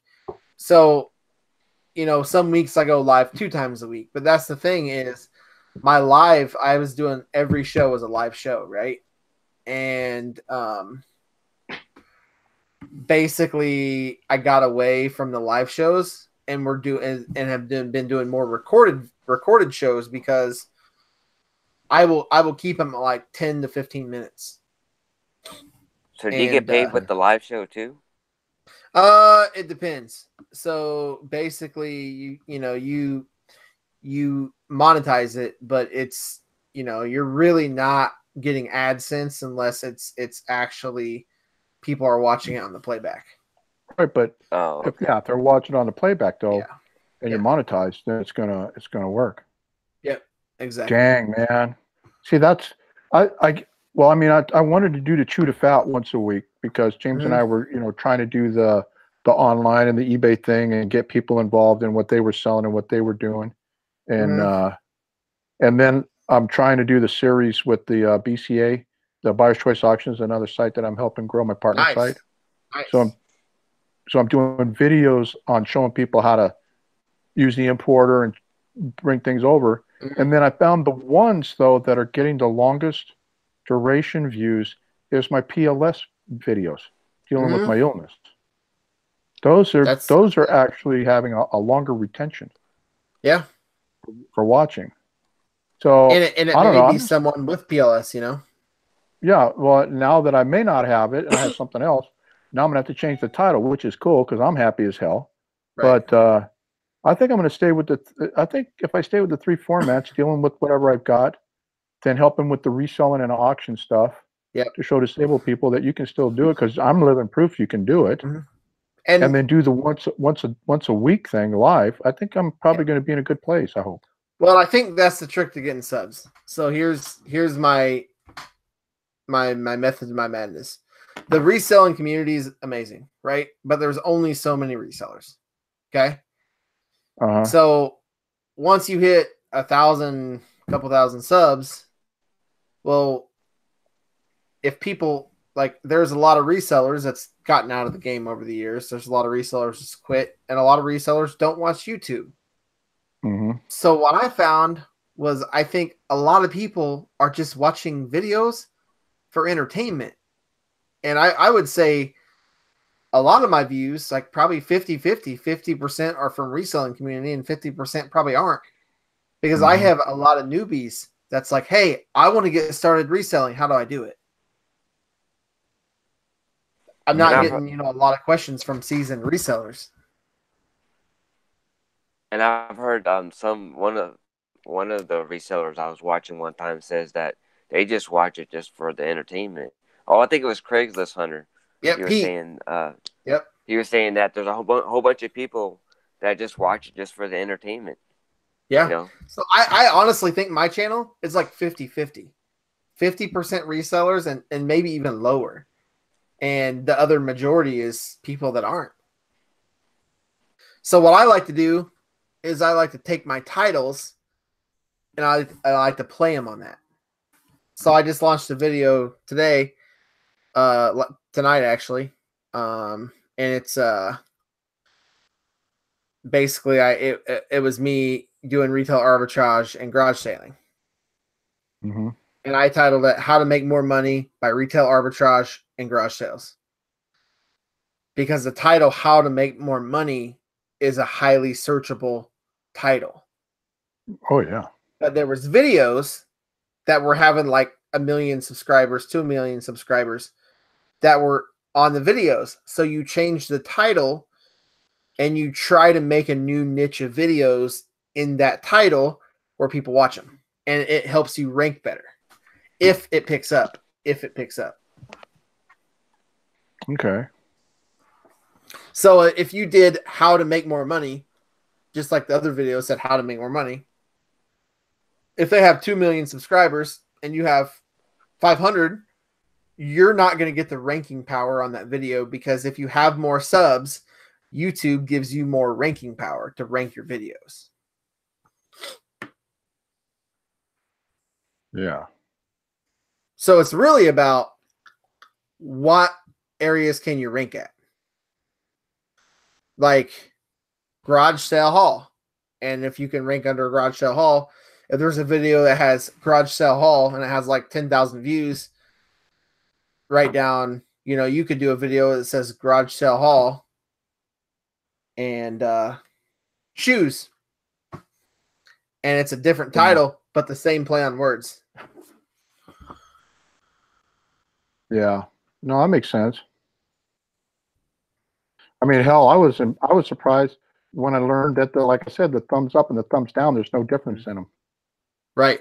There isn't. I mean, I always thought you get the negative, you know, that hurts you, and then, you know, so I learned something new there, and I learned something new here, you know, about the video. I mean, I just guess I think too, if you just stay true to yourself too, and you're not try to be somebody you're not, you know. That's really what it is. I mean, don't act, don't pretend, just do it. I mean, don't, you know, there was resellers that were doing, you know, Goodwill sourcing, and they were staging the areas. Like, don't be that person, you know. Anita said, what do you think about clickbaits? Oh God. I think they're okay to use. I think here's the deal. There's a difference between there's a difference between a clickbait photo or a thumbnail and a clickbait title. So I think if you use a clickbait thumbnail, it's not always bad. Like, so let's say in reselling, this could be clickbait. All right. I said that video today I launched, how to make more money by retail arbitrage and garage sales. And then I have a picture of a bunch of totes at a garage sale on the ground, and I put, what did I find? ? That's technically clickbait. It is technically clickbait, but it's related to the content, and it actually happened in the content.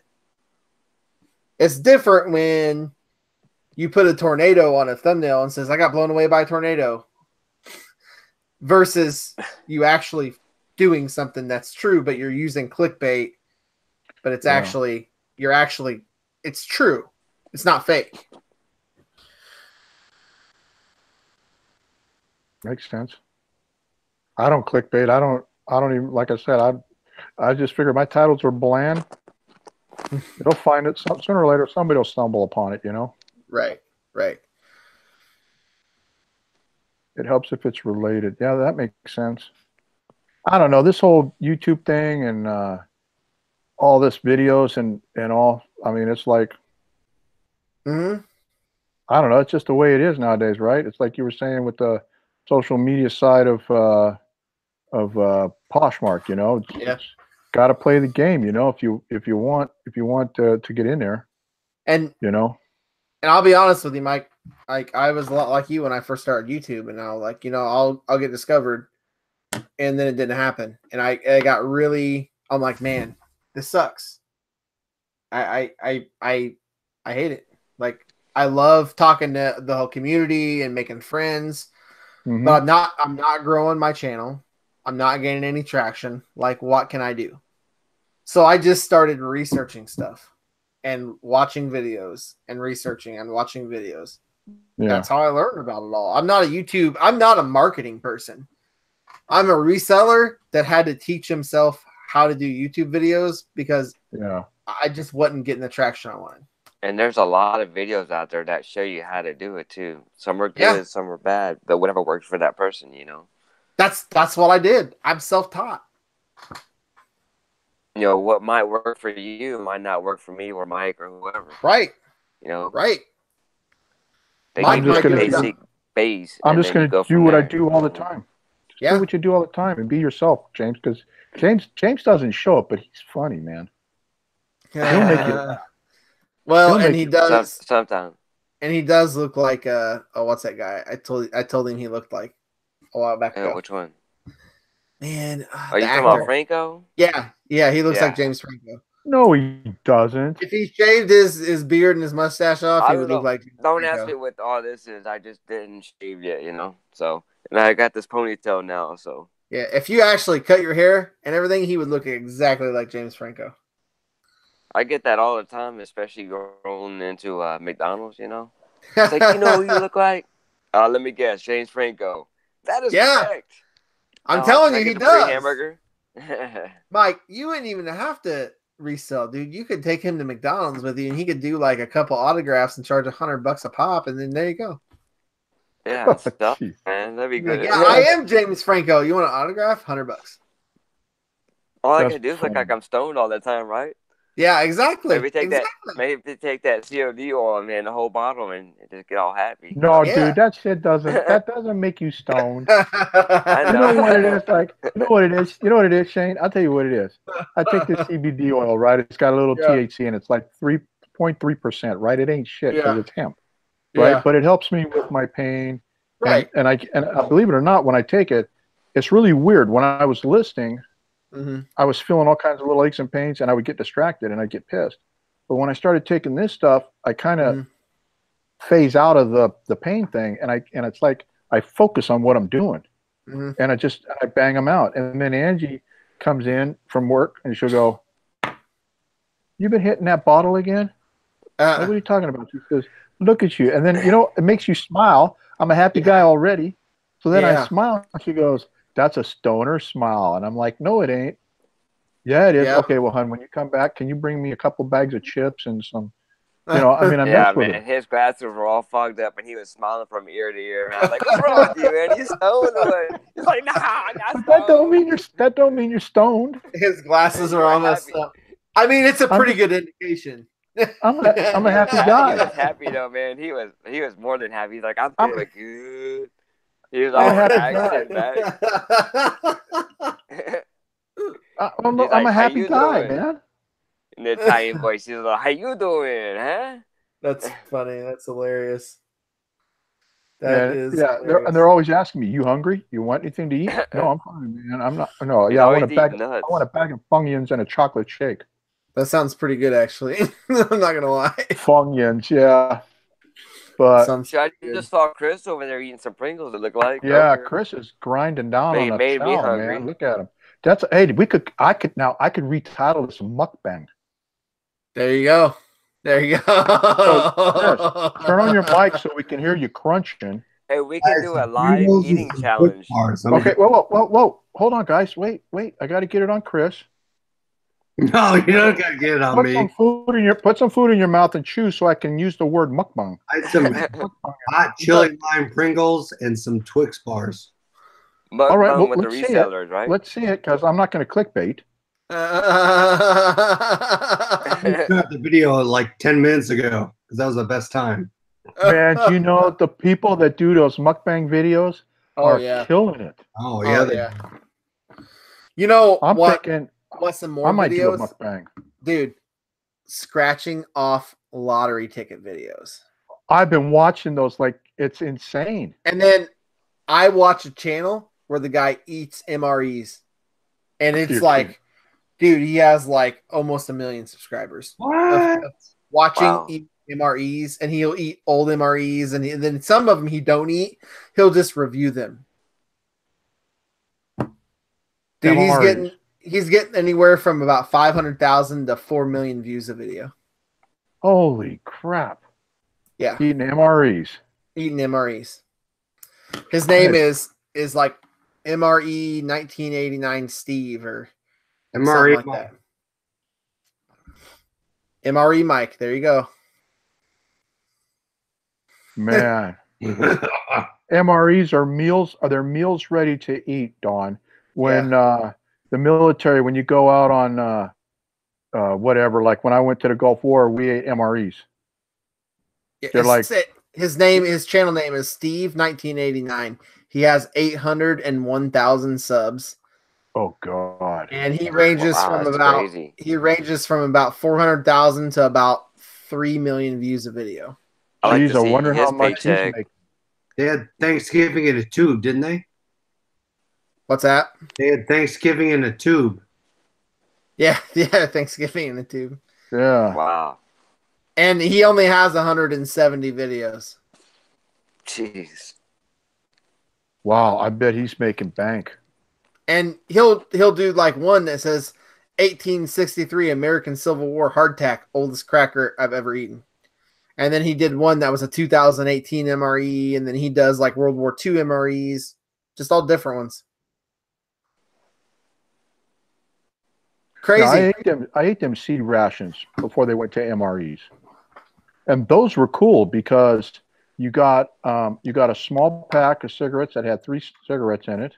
Mhm. You got some Chitlets gum, and you got that cool P38 can opener because everything was in a can. Mhm. Yeah, those were good. That was the one in the keychain, right? That would fold in. Yeah, that will come in the C rations. Yeah, that's what he rations. opens. That's what he opens them with And you'd every have to time, like every rip video. open it all the way across. Yeah. It's nice to Steve- have one on your keychain. You never know when you Steve- need one. Steve 1989 will open up every single can with one of those things.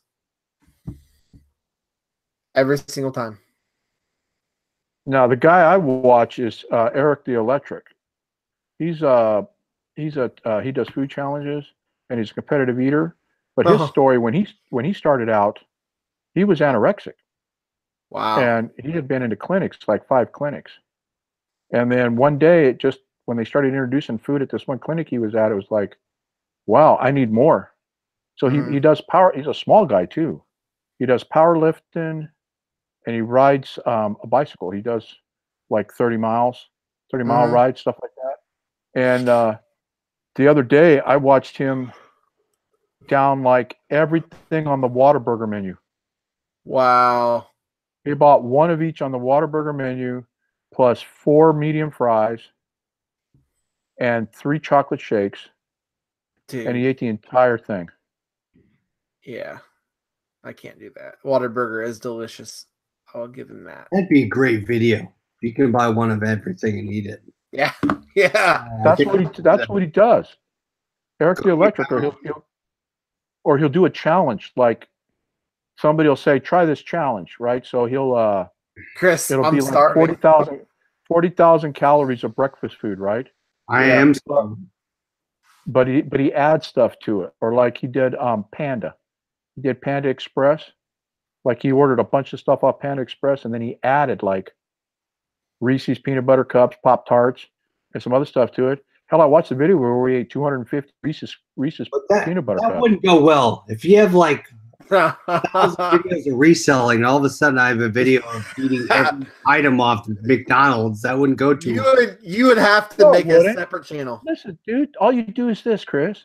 You say, "Hey, man, I'm going out to the bins. The kids were crying. They wanted some chicken nuggets. So you know what? I said, let's have a mukbang party." And that's what I did. Now you guys are going to watch me eat the everyday dollar menu, everything on it. And I'm going to show you the shirts I bought. While you're sucking down a couple of chicken nuggets, you hold up a shirt, you go, in between each burger. yeah. You know, oh, look, I got a double quarter pounder with cheese. Doesn't it look good? Oh, by the way, look at this Under Armour shirt. I got Another genre of videos that do good on YouTube is ghost hunting. Yeah, that would be good. And I've been thinking really carefully. I've been thinking about actually starting up another YouTube channel. A second one. Doing what? I don't know. That's the question. Oh, you don't know yet? Not related to reselling, but just a second channel. I might do a mukbang channel. Oh, that would be funny. A what? Man. What channel? It's called mukbang. What it's called is, it's not mukbang, really. It's not pronounced that way. It's called mukbang. It's called mukbang. It started in Korea. What? Yeah, it started in Korea. Yeah. Okay, I'm going to tell you. It started in Korea. What happened was there were a lot of single people that didn't have no life. So they go to restaurants, they'd eat, and people would pay to watch them eat. So then they started doing it live. Like they had television channels. Yeah. They do it on Twitch all the time. Yeah, but now it's like big on It's big on YouTube. There's this girl I watch sometimes, Stephanie So, SOO. This girl is like, she's as big as my arm. And I mean, she'll put down food like, and then she tells a story. Her boyfriend eats with her, and I mean, or you watch people eating nuclear noodles. Or I watched Eric the Electric eat the biggest bowl of cereal That's in the creepy as world, hell. and I think it had like 6 boxes of cereal in it. Dude, that's nothing. That's like my normal cereal bowl. Yeah, no one wants to watch us eat. Oh yes, they do, dude. They pay for You'd that. be surprised. Eric the Electric's got 500. He's got like 565,000 subs. Wow. Yeah. The other guy, there's another guy called Nick Dupree. I think that's his name. He runs he lifts and he eats competitive and he eats challenges, and he's got a shirt series, or he's known as Big Bites. You got to watch these guys eat donuts, man. Like they'll go for breakfast and they'll get a dozen donuts, right? But they're not the little glazed. They're like big cinnamon buns and big heavy pastries. You know what I'm doing? When he goes big bite, he puts the whole thing in his mouth. You know what I'm doing? We're starting the McDonald's challenge tomorrow. We're going to do 1 + 1 a day. That sounds horrible. So we're going to do 1 McChicken sandwich, and then we're going to add to it. That sounds You got horrible. the capacity. You got the capacity for that, man. I could do it. You want me to do it? I'll give you a super chat if I can see that live. So I'll pay for you. Hey, I'll pay for your menu. how many items You are eat on it. the dollar menu? Well, let's see. When Eric does it, he gets whatever's on the dollar menu at McDonald's. Then he goes to Jack in the Box, same thing, and he does the same thing at Taco Bell, and he takes it all at once. How many are on the dollar menu, though? Oh, I don't know. There's many think there's McChicken, McDouble. There's like the bacon McDouble because it's not $1, but it's still on the menu. All right, let me Google it. Chicken nuggets. And you can't. Hey, and there's no barfing on live No, screen. it's going to be a lot. It's not recorded. Yeah, You it has can't to be get- live, you can't- Chris. It has yeah, to be it's got to live. be live. You can't. Yeah, you we'll do can't live. go- Oh, that would be funny. You can't listen. Here's the rules. If I'm paying for it, if I'm paying for you filling your gullet, you can't get up and go to the bathroom. You can't barf. You can fart and burp all you want. I don't care. Okay, but there ain't no blowing pie. 1, 2, The blow pie. 3, 4. Okay, and I'll pay for everything on the menu. Count? Drinks count? If you want to do it as a calorie challenge, yeah, you can let drinks count. Anita says she'll watch it. So you got one person Hey, that's going to watch it. I'll watch it. I'll watch it. Eric always buys I would drinks. too, for sure. So And there's. Go ahead. I'll super chat you, man. I'll support you all the way. 4 sandwiches on $1, 3 drinks on $1. So that's 7 items on the dollar menu. Well, that's nothing. There's 4 items on the $2 menu, and there's 3 items on the $3 menu. I could put that down, I bet. 4. So, but you got to start. You got to do 1. You got to build up, right? 1 every day. No. Oh, he doesn't build up. No, he just do it. This is the guy. That's his channel. What? That's his channel, Eric the Electric. Go watch what he You got to does. prolong it a little bit. You prolong it a little bit. You got to get some. No, man, dude, you know those Suzuki cookies or those rolls, like they're cookies, Yeah. but they're long rolls. There's a guy on there, Adam something. I can't remember his name. He's a competitive eater. He tried to eat 1,600 of those. What? What? He stacked them on a plate. Then he's That's grabbing not them by a hand. He's grabbing them by a handful, and he's going crunch, crunch, crunch, crunch, and then he's drinking the milk. Then he ran out of milk. Then he almost choked, and then the camera went dead, and he just couldn't do it because some of the stuff that these guys eat, it cuts their mouth up, it tears their mouth up. Yeah. Like Eric went to a challenge to eat this like 12-pound sub sandwich, like 12 pounds of a sub sandwich. And there was a girl that's a competitive eater that was there too doing it. It took him 30 minutes. She downed it in 4. Wow. Wow. A 12-pound sub. In 4 minutes? in 4 minutes. That's He crazy. went I to wonder a what else you burger. can do. I don't know if it was called Highway 65 or some fancy burger thing they were doing. And he got invited to go, and there was all these competitive eaters. And the guy that he was standing next to down that burger, and it was a massive stack, like 6 or 8 patties, big thick patties with the bread and everything. And that one guy downed it in a minute and a half. That's insane. And Eric, it took him 3 minutes. That's insane. The only thing I need help is the keywords on the video. Otherwise, All you do is look what I Mukbang. found at Goodwill and McDonald's mukbang. but we're gonna build it up. We're gonna do McDonald's first, and we're gonna build up to the max. Wendy's, Taco Bell. No. Nobody's going to want to watch you eat one French fry. Here's what How you do. about the reseller food challenge? Here's what you do in the title: ate everything on the dollar menu, mukbang. What's the last And word? then went good. And then look at Goodwill. Look what I got at Goodwill. Yeah. So while Yeah. you're eating, show the goodies. You know, while you're chomping away on that quarter pounder or whatever, say, "Hey, look at what I got here too. I found this baseball cap, and it's, you know, or When you start the video, right? When you order in the drive-through? well, you can do it. You can tape it. Okay, you don't have to do it live. Taping's fake news.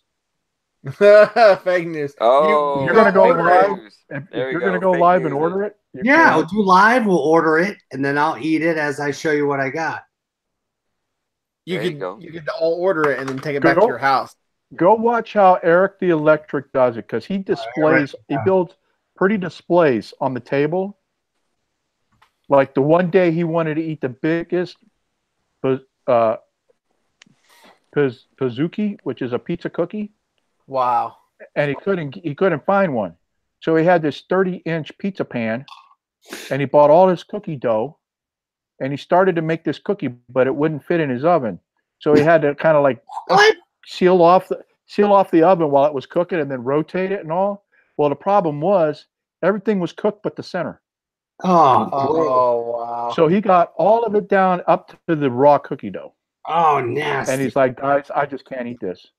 I can't eat this." But if it had been cooked, now I watched him do this in Texas and Dallas. I watched him eat the 72-ounce steak challenge. Mm-hmm. It was a 72-ounce steak. It's like a bicycle seat. Right. Yeah, bigger than a bicycle seat. It's like it was a 72-ounce. It came with a salad. 4 battered shrimp, and a roll. That's in And Texas, right? and a baked potato, right? And he ate it in like 30 minutes. That's crazy. I mean, you got to watch these. You got to watch these guys. I'm telling you, there's money in the mukbang. See, in Columbus, Ohio, and Dublin, Ohio, they test the market across the nation. So everything starts here. Well, I'd pay to watch you choke down a burger. I Or don't, the whole dollar menu. all right, we'll do a dollar menu challenge. Let's do it. Well, now I How can't about do a dollar menu challenge. Why not? Well, I don't want to get technical. Dollar menu challenge. Think about it. There's only 4 items, right? 4? Think about it, dude. I can't walk. Okay, I can't walk, so I can't get to the bathroom. Oh boy. Yeah, Angie wouldn't like that. She would have to do Yeah, some Angie wouldn't like that. Like She'd a be list of like- items, and I'm doing this. Yeah, See, now I exactly. I could technically do it and say, and you can't leave for the bathroom, and I got no problem with that. I got no problem with that. What's the time limit? No, you can make whatever time limit you want. When he does the challenges, he just puts his timer on his phone, and then he just eats. And then whenever he gets it done, he gets it done. I mean, I've seen him knock out a lot of.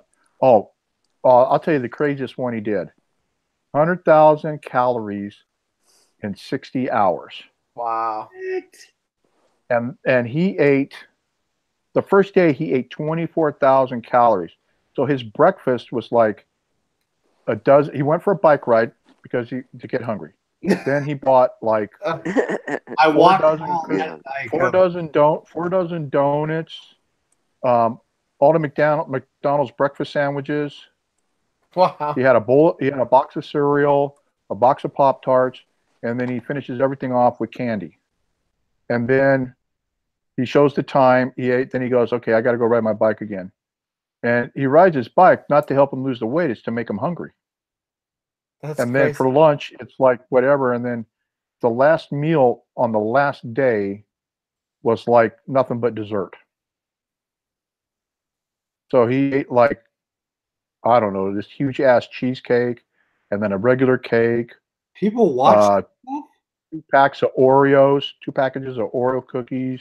Dude, I'm gonna laugh if Chris goes viral and then he has to do mukbang videos for the rest of Dude, the you're gonna make a lot of money and throw in That would be the funny. Goodwill Hall too, man.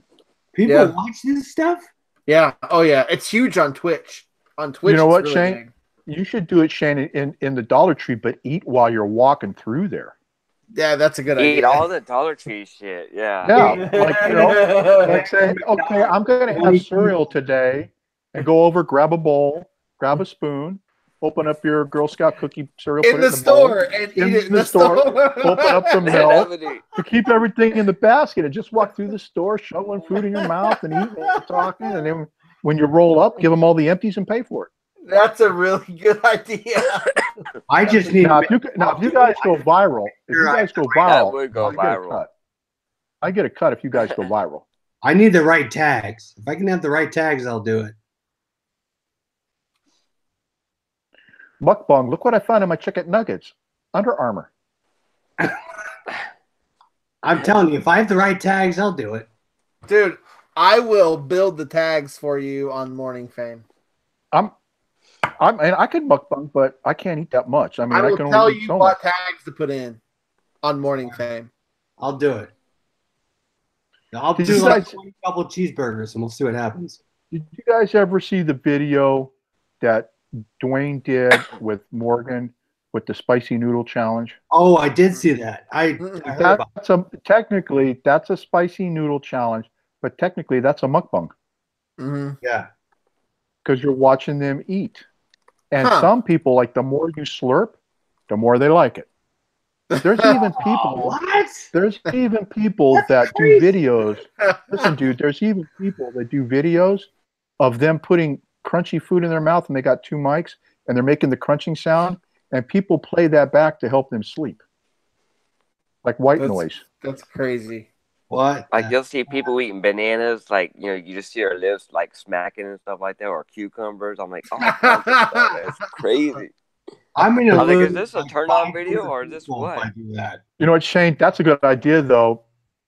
Say we're going to go for breakfast in this Goodwill or in this Dollar Tree, and then Yeah. you get the bowl, get the milk, get a Breakfast. couple of pies or some, little handheld pies or whatever, and then you go to the next Goodwill, you do lunch. Yeah. And then if they sell a microwave, take it out, plug it in, get you a Pop-Tart or a Hot Pocket or whatever for That's dinner. a good idea. You can't Plop it in go there, 100 miles an hour on the first video. You got to start slow.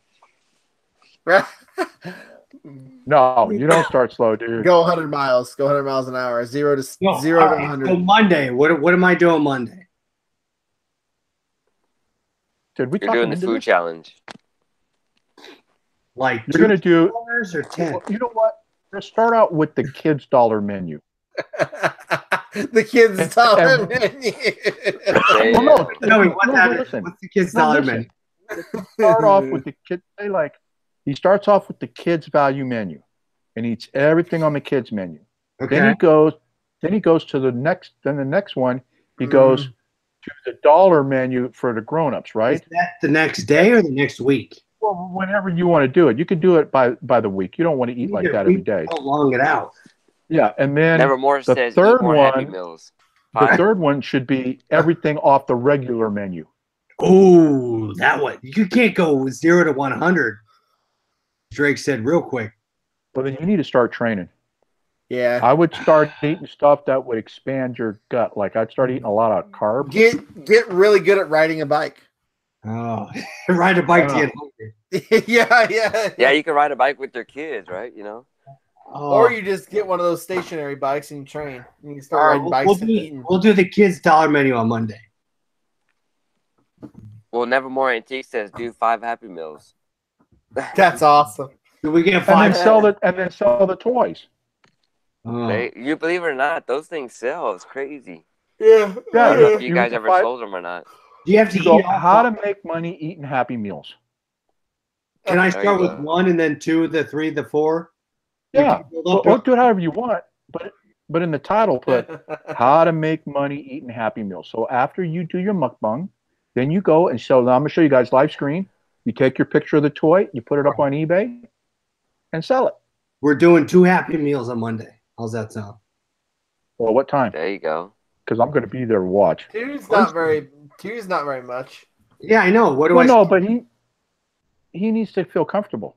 No. I think 5 is a good starting point. What's that? 5 is a good starting point. 5. Dude, I'm a big dude. Like, I mean, I'm tall, so like I don't look like I'm big, but I'm really tall. Dude, I could grow up in a McDonald's and eat like 3 McChickens right now. So if you start with 5, what's the next one? 6 the next day? Yeah. Well, it's whatever you make the challenge. Like you're gonna say you're gonna do the two Happy Meal challenge. Mm-hmm. Okay. Okay, so you eat 2, Mhm. and then do the spiel. I'll show you how to make money with Happy Meals, and then you sell the toys. Then you go a week later. You go, hey, I'm stepping up my game, guys. We're doing the 4 Happy Meal challenge. You're doubling. You know, I put some emphasis into Yeah. the 4. All right. I'm gonna I I'm gonna knock down 4 Happy Meals That's and a show good you idea. how to make big bucks. 2, 4, 6, 8. Go up to I 2. Then I would save the entire meal for Goodwill All right. I like it. because you're not gonna have no toys. We're You gonna. can do it with pizza if you want. Well, you like Taco Bell? Oh heck yeah! Who does Taco Bell is awesome. Well, I mean, how many bean Who burritos doesn't can you like knock Taco down? Bell? I ate a whole party pack by myself. There you Well, go. there you go. He ate 8 party packs. What? Ooh. Oh, There's No, a no, challenge it was there. 4. It was Shots 4 fired. party packs. He ate 48. No, 48. It was he either did 5 or 6. Everything electric, and he got all the different tacos, and then he got and then for dessert he had the cinnamon twists. He ate like 5 packs of cinnamon twists. He breathed air after he ate all 48. No, but he burps a lot. I bet he does. Yeah. And then That's one crazy. video, he was doing the calorie count and he was farting. Yeah. It's funny. I mean, you got to watch this guy's videos. They're funny as hell, man. How many subs does this guy have? 500 and something thousand. What? Wow. Chris is like, I'm gonna start doing mukbang videos now. That ain't nothing. There's a girl that has like 800 and something. Of course the girl does. No, but I think her Exactly. name's Wendy, and all she eats is flaming hot Cheetos. Does she fart a few or two? No, I don't think she farts, Oh, is that but she likes big the girl flame that just stuffs her mouth with the Cheetos? with the hot Cheetos. She likes the It's hot so Cheetos. funny. Yeah. Puts on this weird ass makeup. She looks like a witch. Just And then like, she rah, rah, you know. drinks frozen strawberry drinks to help put out the fire. What the heck? What the heck? I'm telling you, oh man, look they're all making fun of Chris. What? Well, that's a sleep He say deprived. you're sleep deprived. Like he ain't gonna know what's gonna happen when he wakes up tomorrow and Shane sends a reminder. Hey dude, here's your key words for your title. What the F did I just sign up for? Dude, get you some Tums and some Pepto-Bismol and some Gassies Dude. if you're lactose intolerant, Here's the keywords for your Gas title. eggs. or get some Beano. You'll be John's all right, man. title is first Happy Meal in 25 years. I like that. You know, we should get us together and just do a 4-way mukbang. Yeah, let's do it. Hey, we Yeah. can do that next Saturday, huh? Yeah. 'Cause I'm funny to watch eating because I can't hold shit with my hands barely. So I'm always doing stuff like this and trying to eat. It's funny as hell, but I do French fries pretty good. I like French fries. John has a great point. This could be a weekly show. The mukbang We could do we could do the weekly chewing the fat mukbang. We can switch it off. Mike can do it 1 week. I can do it 1 week. Jane can do it. No, but we all got it. We all like all 4 of us got to be there and eat at the same time. This is endless. So many And options. like, say who taps out stuff first, right? You know, who can't hold it. Well, we all know what's going to happen if my camera goes off. When the lights go off, it'll be like James will go, Angie, your dad turned his camera and mic off. And she'll Time be to go going, wipe that ass. damn it, not again. He's a freaking shitting machine. What the hell, man? Mike will be eating his camera for lunch. He'll be like, I just ate I'll 30 accidentally have the tacos. mic on and you'll be hearing this. Boy, there ain't no clickbait there. So Renews it, does it. Are we starting Monday? Oh, I don't know. I'm not a, well, what do you want to eat? I'm Are we starting going to eat Monday or are you going to eat Monday? Whatever wants to join me. You guys want to do this next Saturday? Yeah. We I can can do know. it. Before the auction. Yeah, let's Well do it. before the auction. We got to start Like slow. we'll start it at 4. early this week, and we can build up something reasonable before the auction. All right. Well, I'll tell you what. Let's give it a couple weeks. I only know how much I can eat. I can't eat that much. But I'll eat. I'll be a good slideshow. And then we'll do it like on the Saturday before the auction, like around 4 o'clock in the afternoon. Central. Is that good or no? Are we starting then or building up to then? You can build up to it. I'll just jump in when it's time to go live. So you're going to do cheeseburgers by then. What am I going to eat? What? And cheeseburgers. I can do okay. I'll do a double quarter pounder with cheese, a fish fillet, fries, and an iced tea. Ooh, I like it. Nice. But you got to understand something. You can't get up and go to the bathroom. No, we're right on camera. It's live. Right? You can't. We're live, baby. You can We're burp live. and fart. You can burp and fart. But I would say if you have to go to the bathroom, I'd let you go. You got to bring the camera Just though. turn off your camera. You gotta bring the camera though.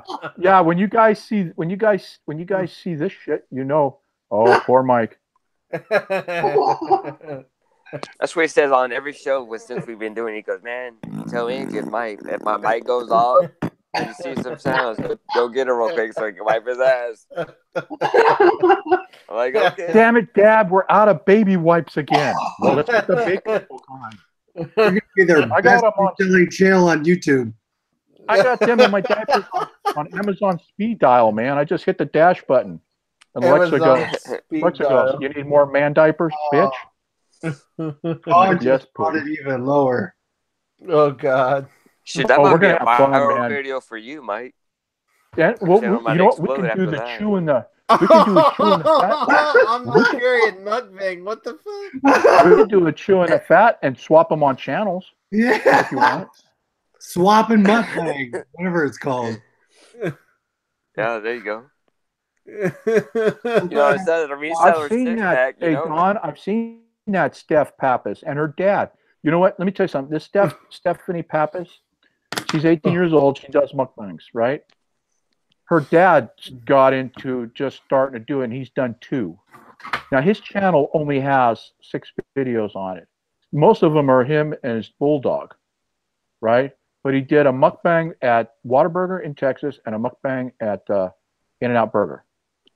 And he's already got 30,000 subs. Jeez. Wow. We're in the wrong video business here. No kidding. No kidding.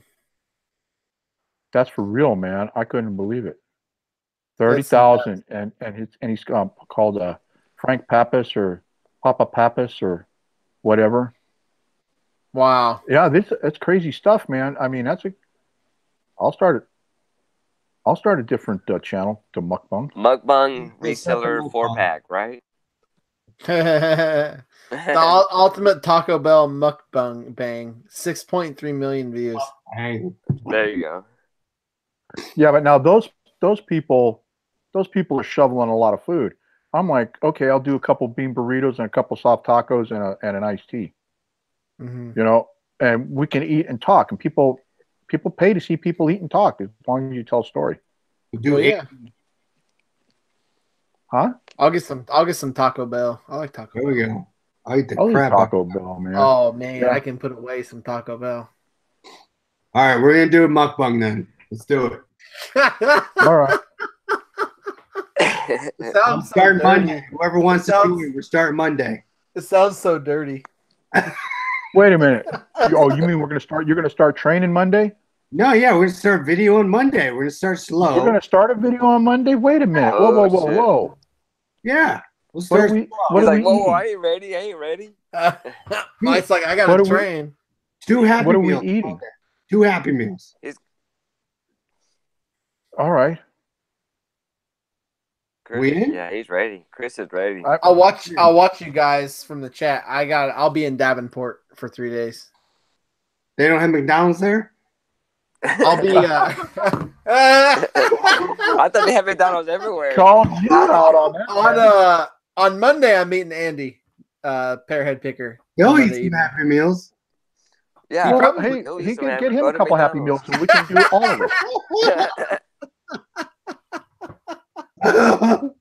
We can all mukbang. I'm gonna walk in the house with 7 happy meals tomorrow. It's gonna be like, what are you doing? What the heck are you doing? All right, I'm going to tell you what. If you're going to want to do this mukbang on Monday, you got to tell me what it is we have to buy, and then Chris, why don't you set it up on your channel and send the invite?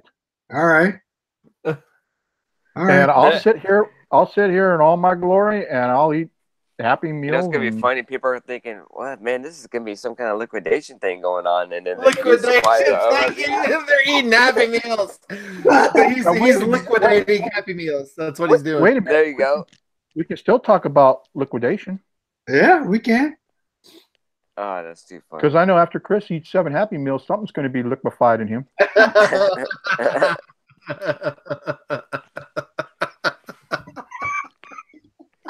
Chris, let me tell you, if you want to play it safe, just get the, what is it that I wear, the something pull-up, adult pull-ups. Just get those. Don't worry about it. Just get it. And don't make the face, you know, like you're eating and all of a sudden you go. People know what you're doing, you know. Just eat away and let it go. Let it go. Go. Yeah, John Anita says said, if "Show the Rollin meal Picker, toys." John says if Rollin Picker goes dark, he will be liquidating. Oh, he's going dark, right? If I go dark, you know, that's the cue for Angie. We have a cleanup on all 4. Cleanup on all 4.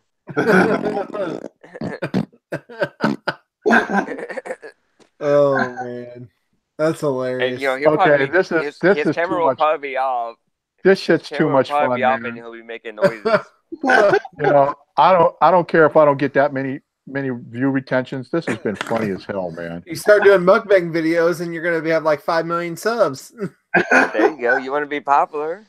I mean, literally, like these views are crazy. Well, I'm already getting too fat. I can't get any more fatter. You just gotta run to make yourself hungry. You'll be all set. Okay, run. Boy, That's you cute, can't man. run. Run. How about if I get pulled behind a he's car gonna- real fast? He can use his hands. Do some like army crawls There you go. Well, or like push-ups. I really can't do that either Dang. because I am not going into detail. Get James to run and then watch him, and then Well, I can you'll feel lose the weight. sweat doing that. Exactly. That's what you do. You get him to run like around the block, and you sit out there and watch him the whole time, and then you're like, yeah, Yeah. he's exercising for you. Well, just let me know before Monday what I got to have for dinner. All right. Well, I'll send out the message tomorrow. All right, and we'll buy it. We'll be ready. All right. You gonna do it, James? Yeah, I'll be down with it. And Shane, you and Andy, you can do it. They got a McDonald's there. Yeah, but we're not going to McDonald's for dinner. I'll do it Saturday though. Do it for lunch. I stay on campus. I stay on campus. You want to do this mukbang on Saturday then, so Andy and Shane can get in on it. Yeah. Well, Andy won't be with me, but I'll be by myself. But, All right, you want to do it Saturday, so Yeah. instead of Monday, so Shane can get involved. Yeah, we'll do 2 Happy Meals on Saturday. yep. I only go to Davenport. It'll be the next 2 weeks: Monday, Tuesday, Wednesday, and then I come back Wednesday night. So All right, and that's Okay. 2 Happy Meals and a drink of your choice, right? Yep. Okay. Sweet. I'm good. nice. That's where we're They starting. don't make the kids drink milk, right? No. It's either milk or juice. Yeah, juice Oh, box. great. Well, I'll have to be the, it'll Don't have to be get the too juice. heavy I'm because then lactose- Angie can't I'm pick you lactose up. intolerant. Angie's going to make her pay for it that week. Lactose Better intolerant. put an extra pad under the bed. Oh, that's true for sure. Oh, look at that. get- John says it's a 4-piece or 6-piece nuggets or a cheeseburger or a hamburger Happy Meal. Cheeseburger. Oh, I could do the Yeah. nuggets easy, man. But you got to get apple slices and french fries. Yeah, No problem. All right. and chocolate milk. No milk. I don't do milk, man. Oh yeah, that'd be funny. This is going to be the only reseller mukbang ever. yeah.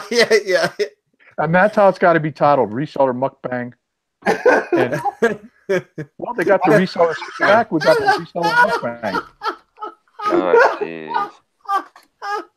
The reseller mukbang. Oh god. Why not? Hey, that- And then we can eat, and we can talk about reselling. Hey, is that gonna be your new? Is that gonna be your new channel then? The reseller mukbang. The 4-pack. Oh god. Happy my Meal face hurts. 6-pack would be the 4-pack. Should we start a new channel for that? I think John wants in. Do you want me to? You want me to do the? You want me to go get a new channel? The reseller mukbang. No, you got to stay safe. The reseller mukbang. Hey, Nevermore Antiques wants to do it. Is John going to be in? Oh gosh. That's a lot of Happy Oh, Meals. this- That's going to be a lot of freaking That'd fart. be hilarious. We're going to drive the stock price up. Oh yeah. Yep. That's going to be a lot of freaking farting and burping. All right, guys. I have to go to bed. Whew. Me too. It's like 3:06. All right, yeah, here. I got. It's I got to on, go man. to bed. So We only been streaming for 4 hours. only. no, Oh, but that- that's some silly stuff tonight, man. Good Yeah, Yeah, once you info. get it to a certain For time. sure, fun. For sure, fun. Yeah, it was good info. Thanks So for having hey, us on, Mike. Yeah. Right Thanks, on, Mike. Chris. Appreciate it, man. all right, guys, and I can't wait till Saturday. Don't forget it now. So everybody watching, check us on Saturday on probably Chris's channel for Yeah. the reseller mukbang. Mukbang. And that's not a liquidation. It's a reseller mukbang. You get your grind on, Oh man. gosh. All right, guys. All right. See you guys later. All right, y'all. Thanks for coming Yeah. by, everybody. God bless everyone. Hope he blesses you all with much success and great prosperity. And we'll see you guys in the next video. Rollin Picker out. See ya.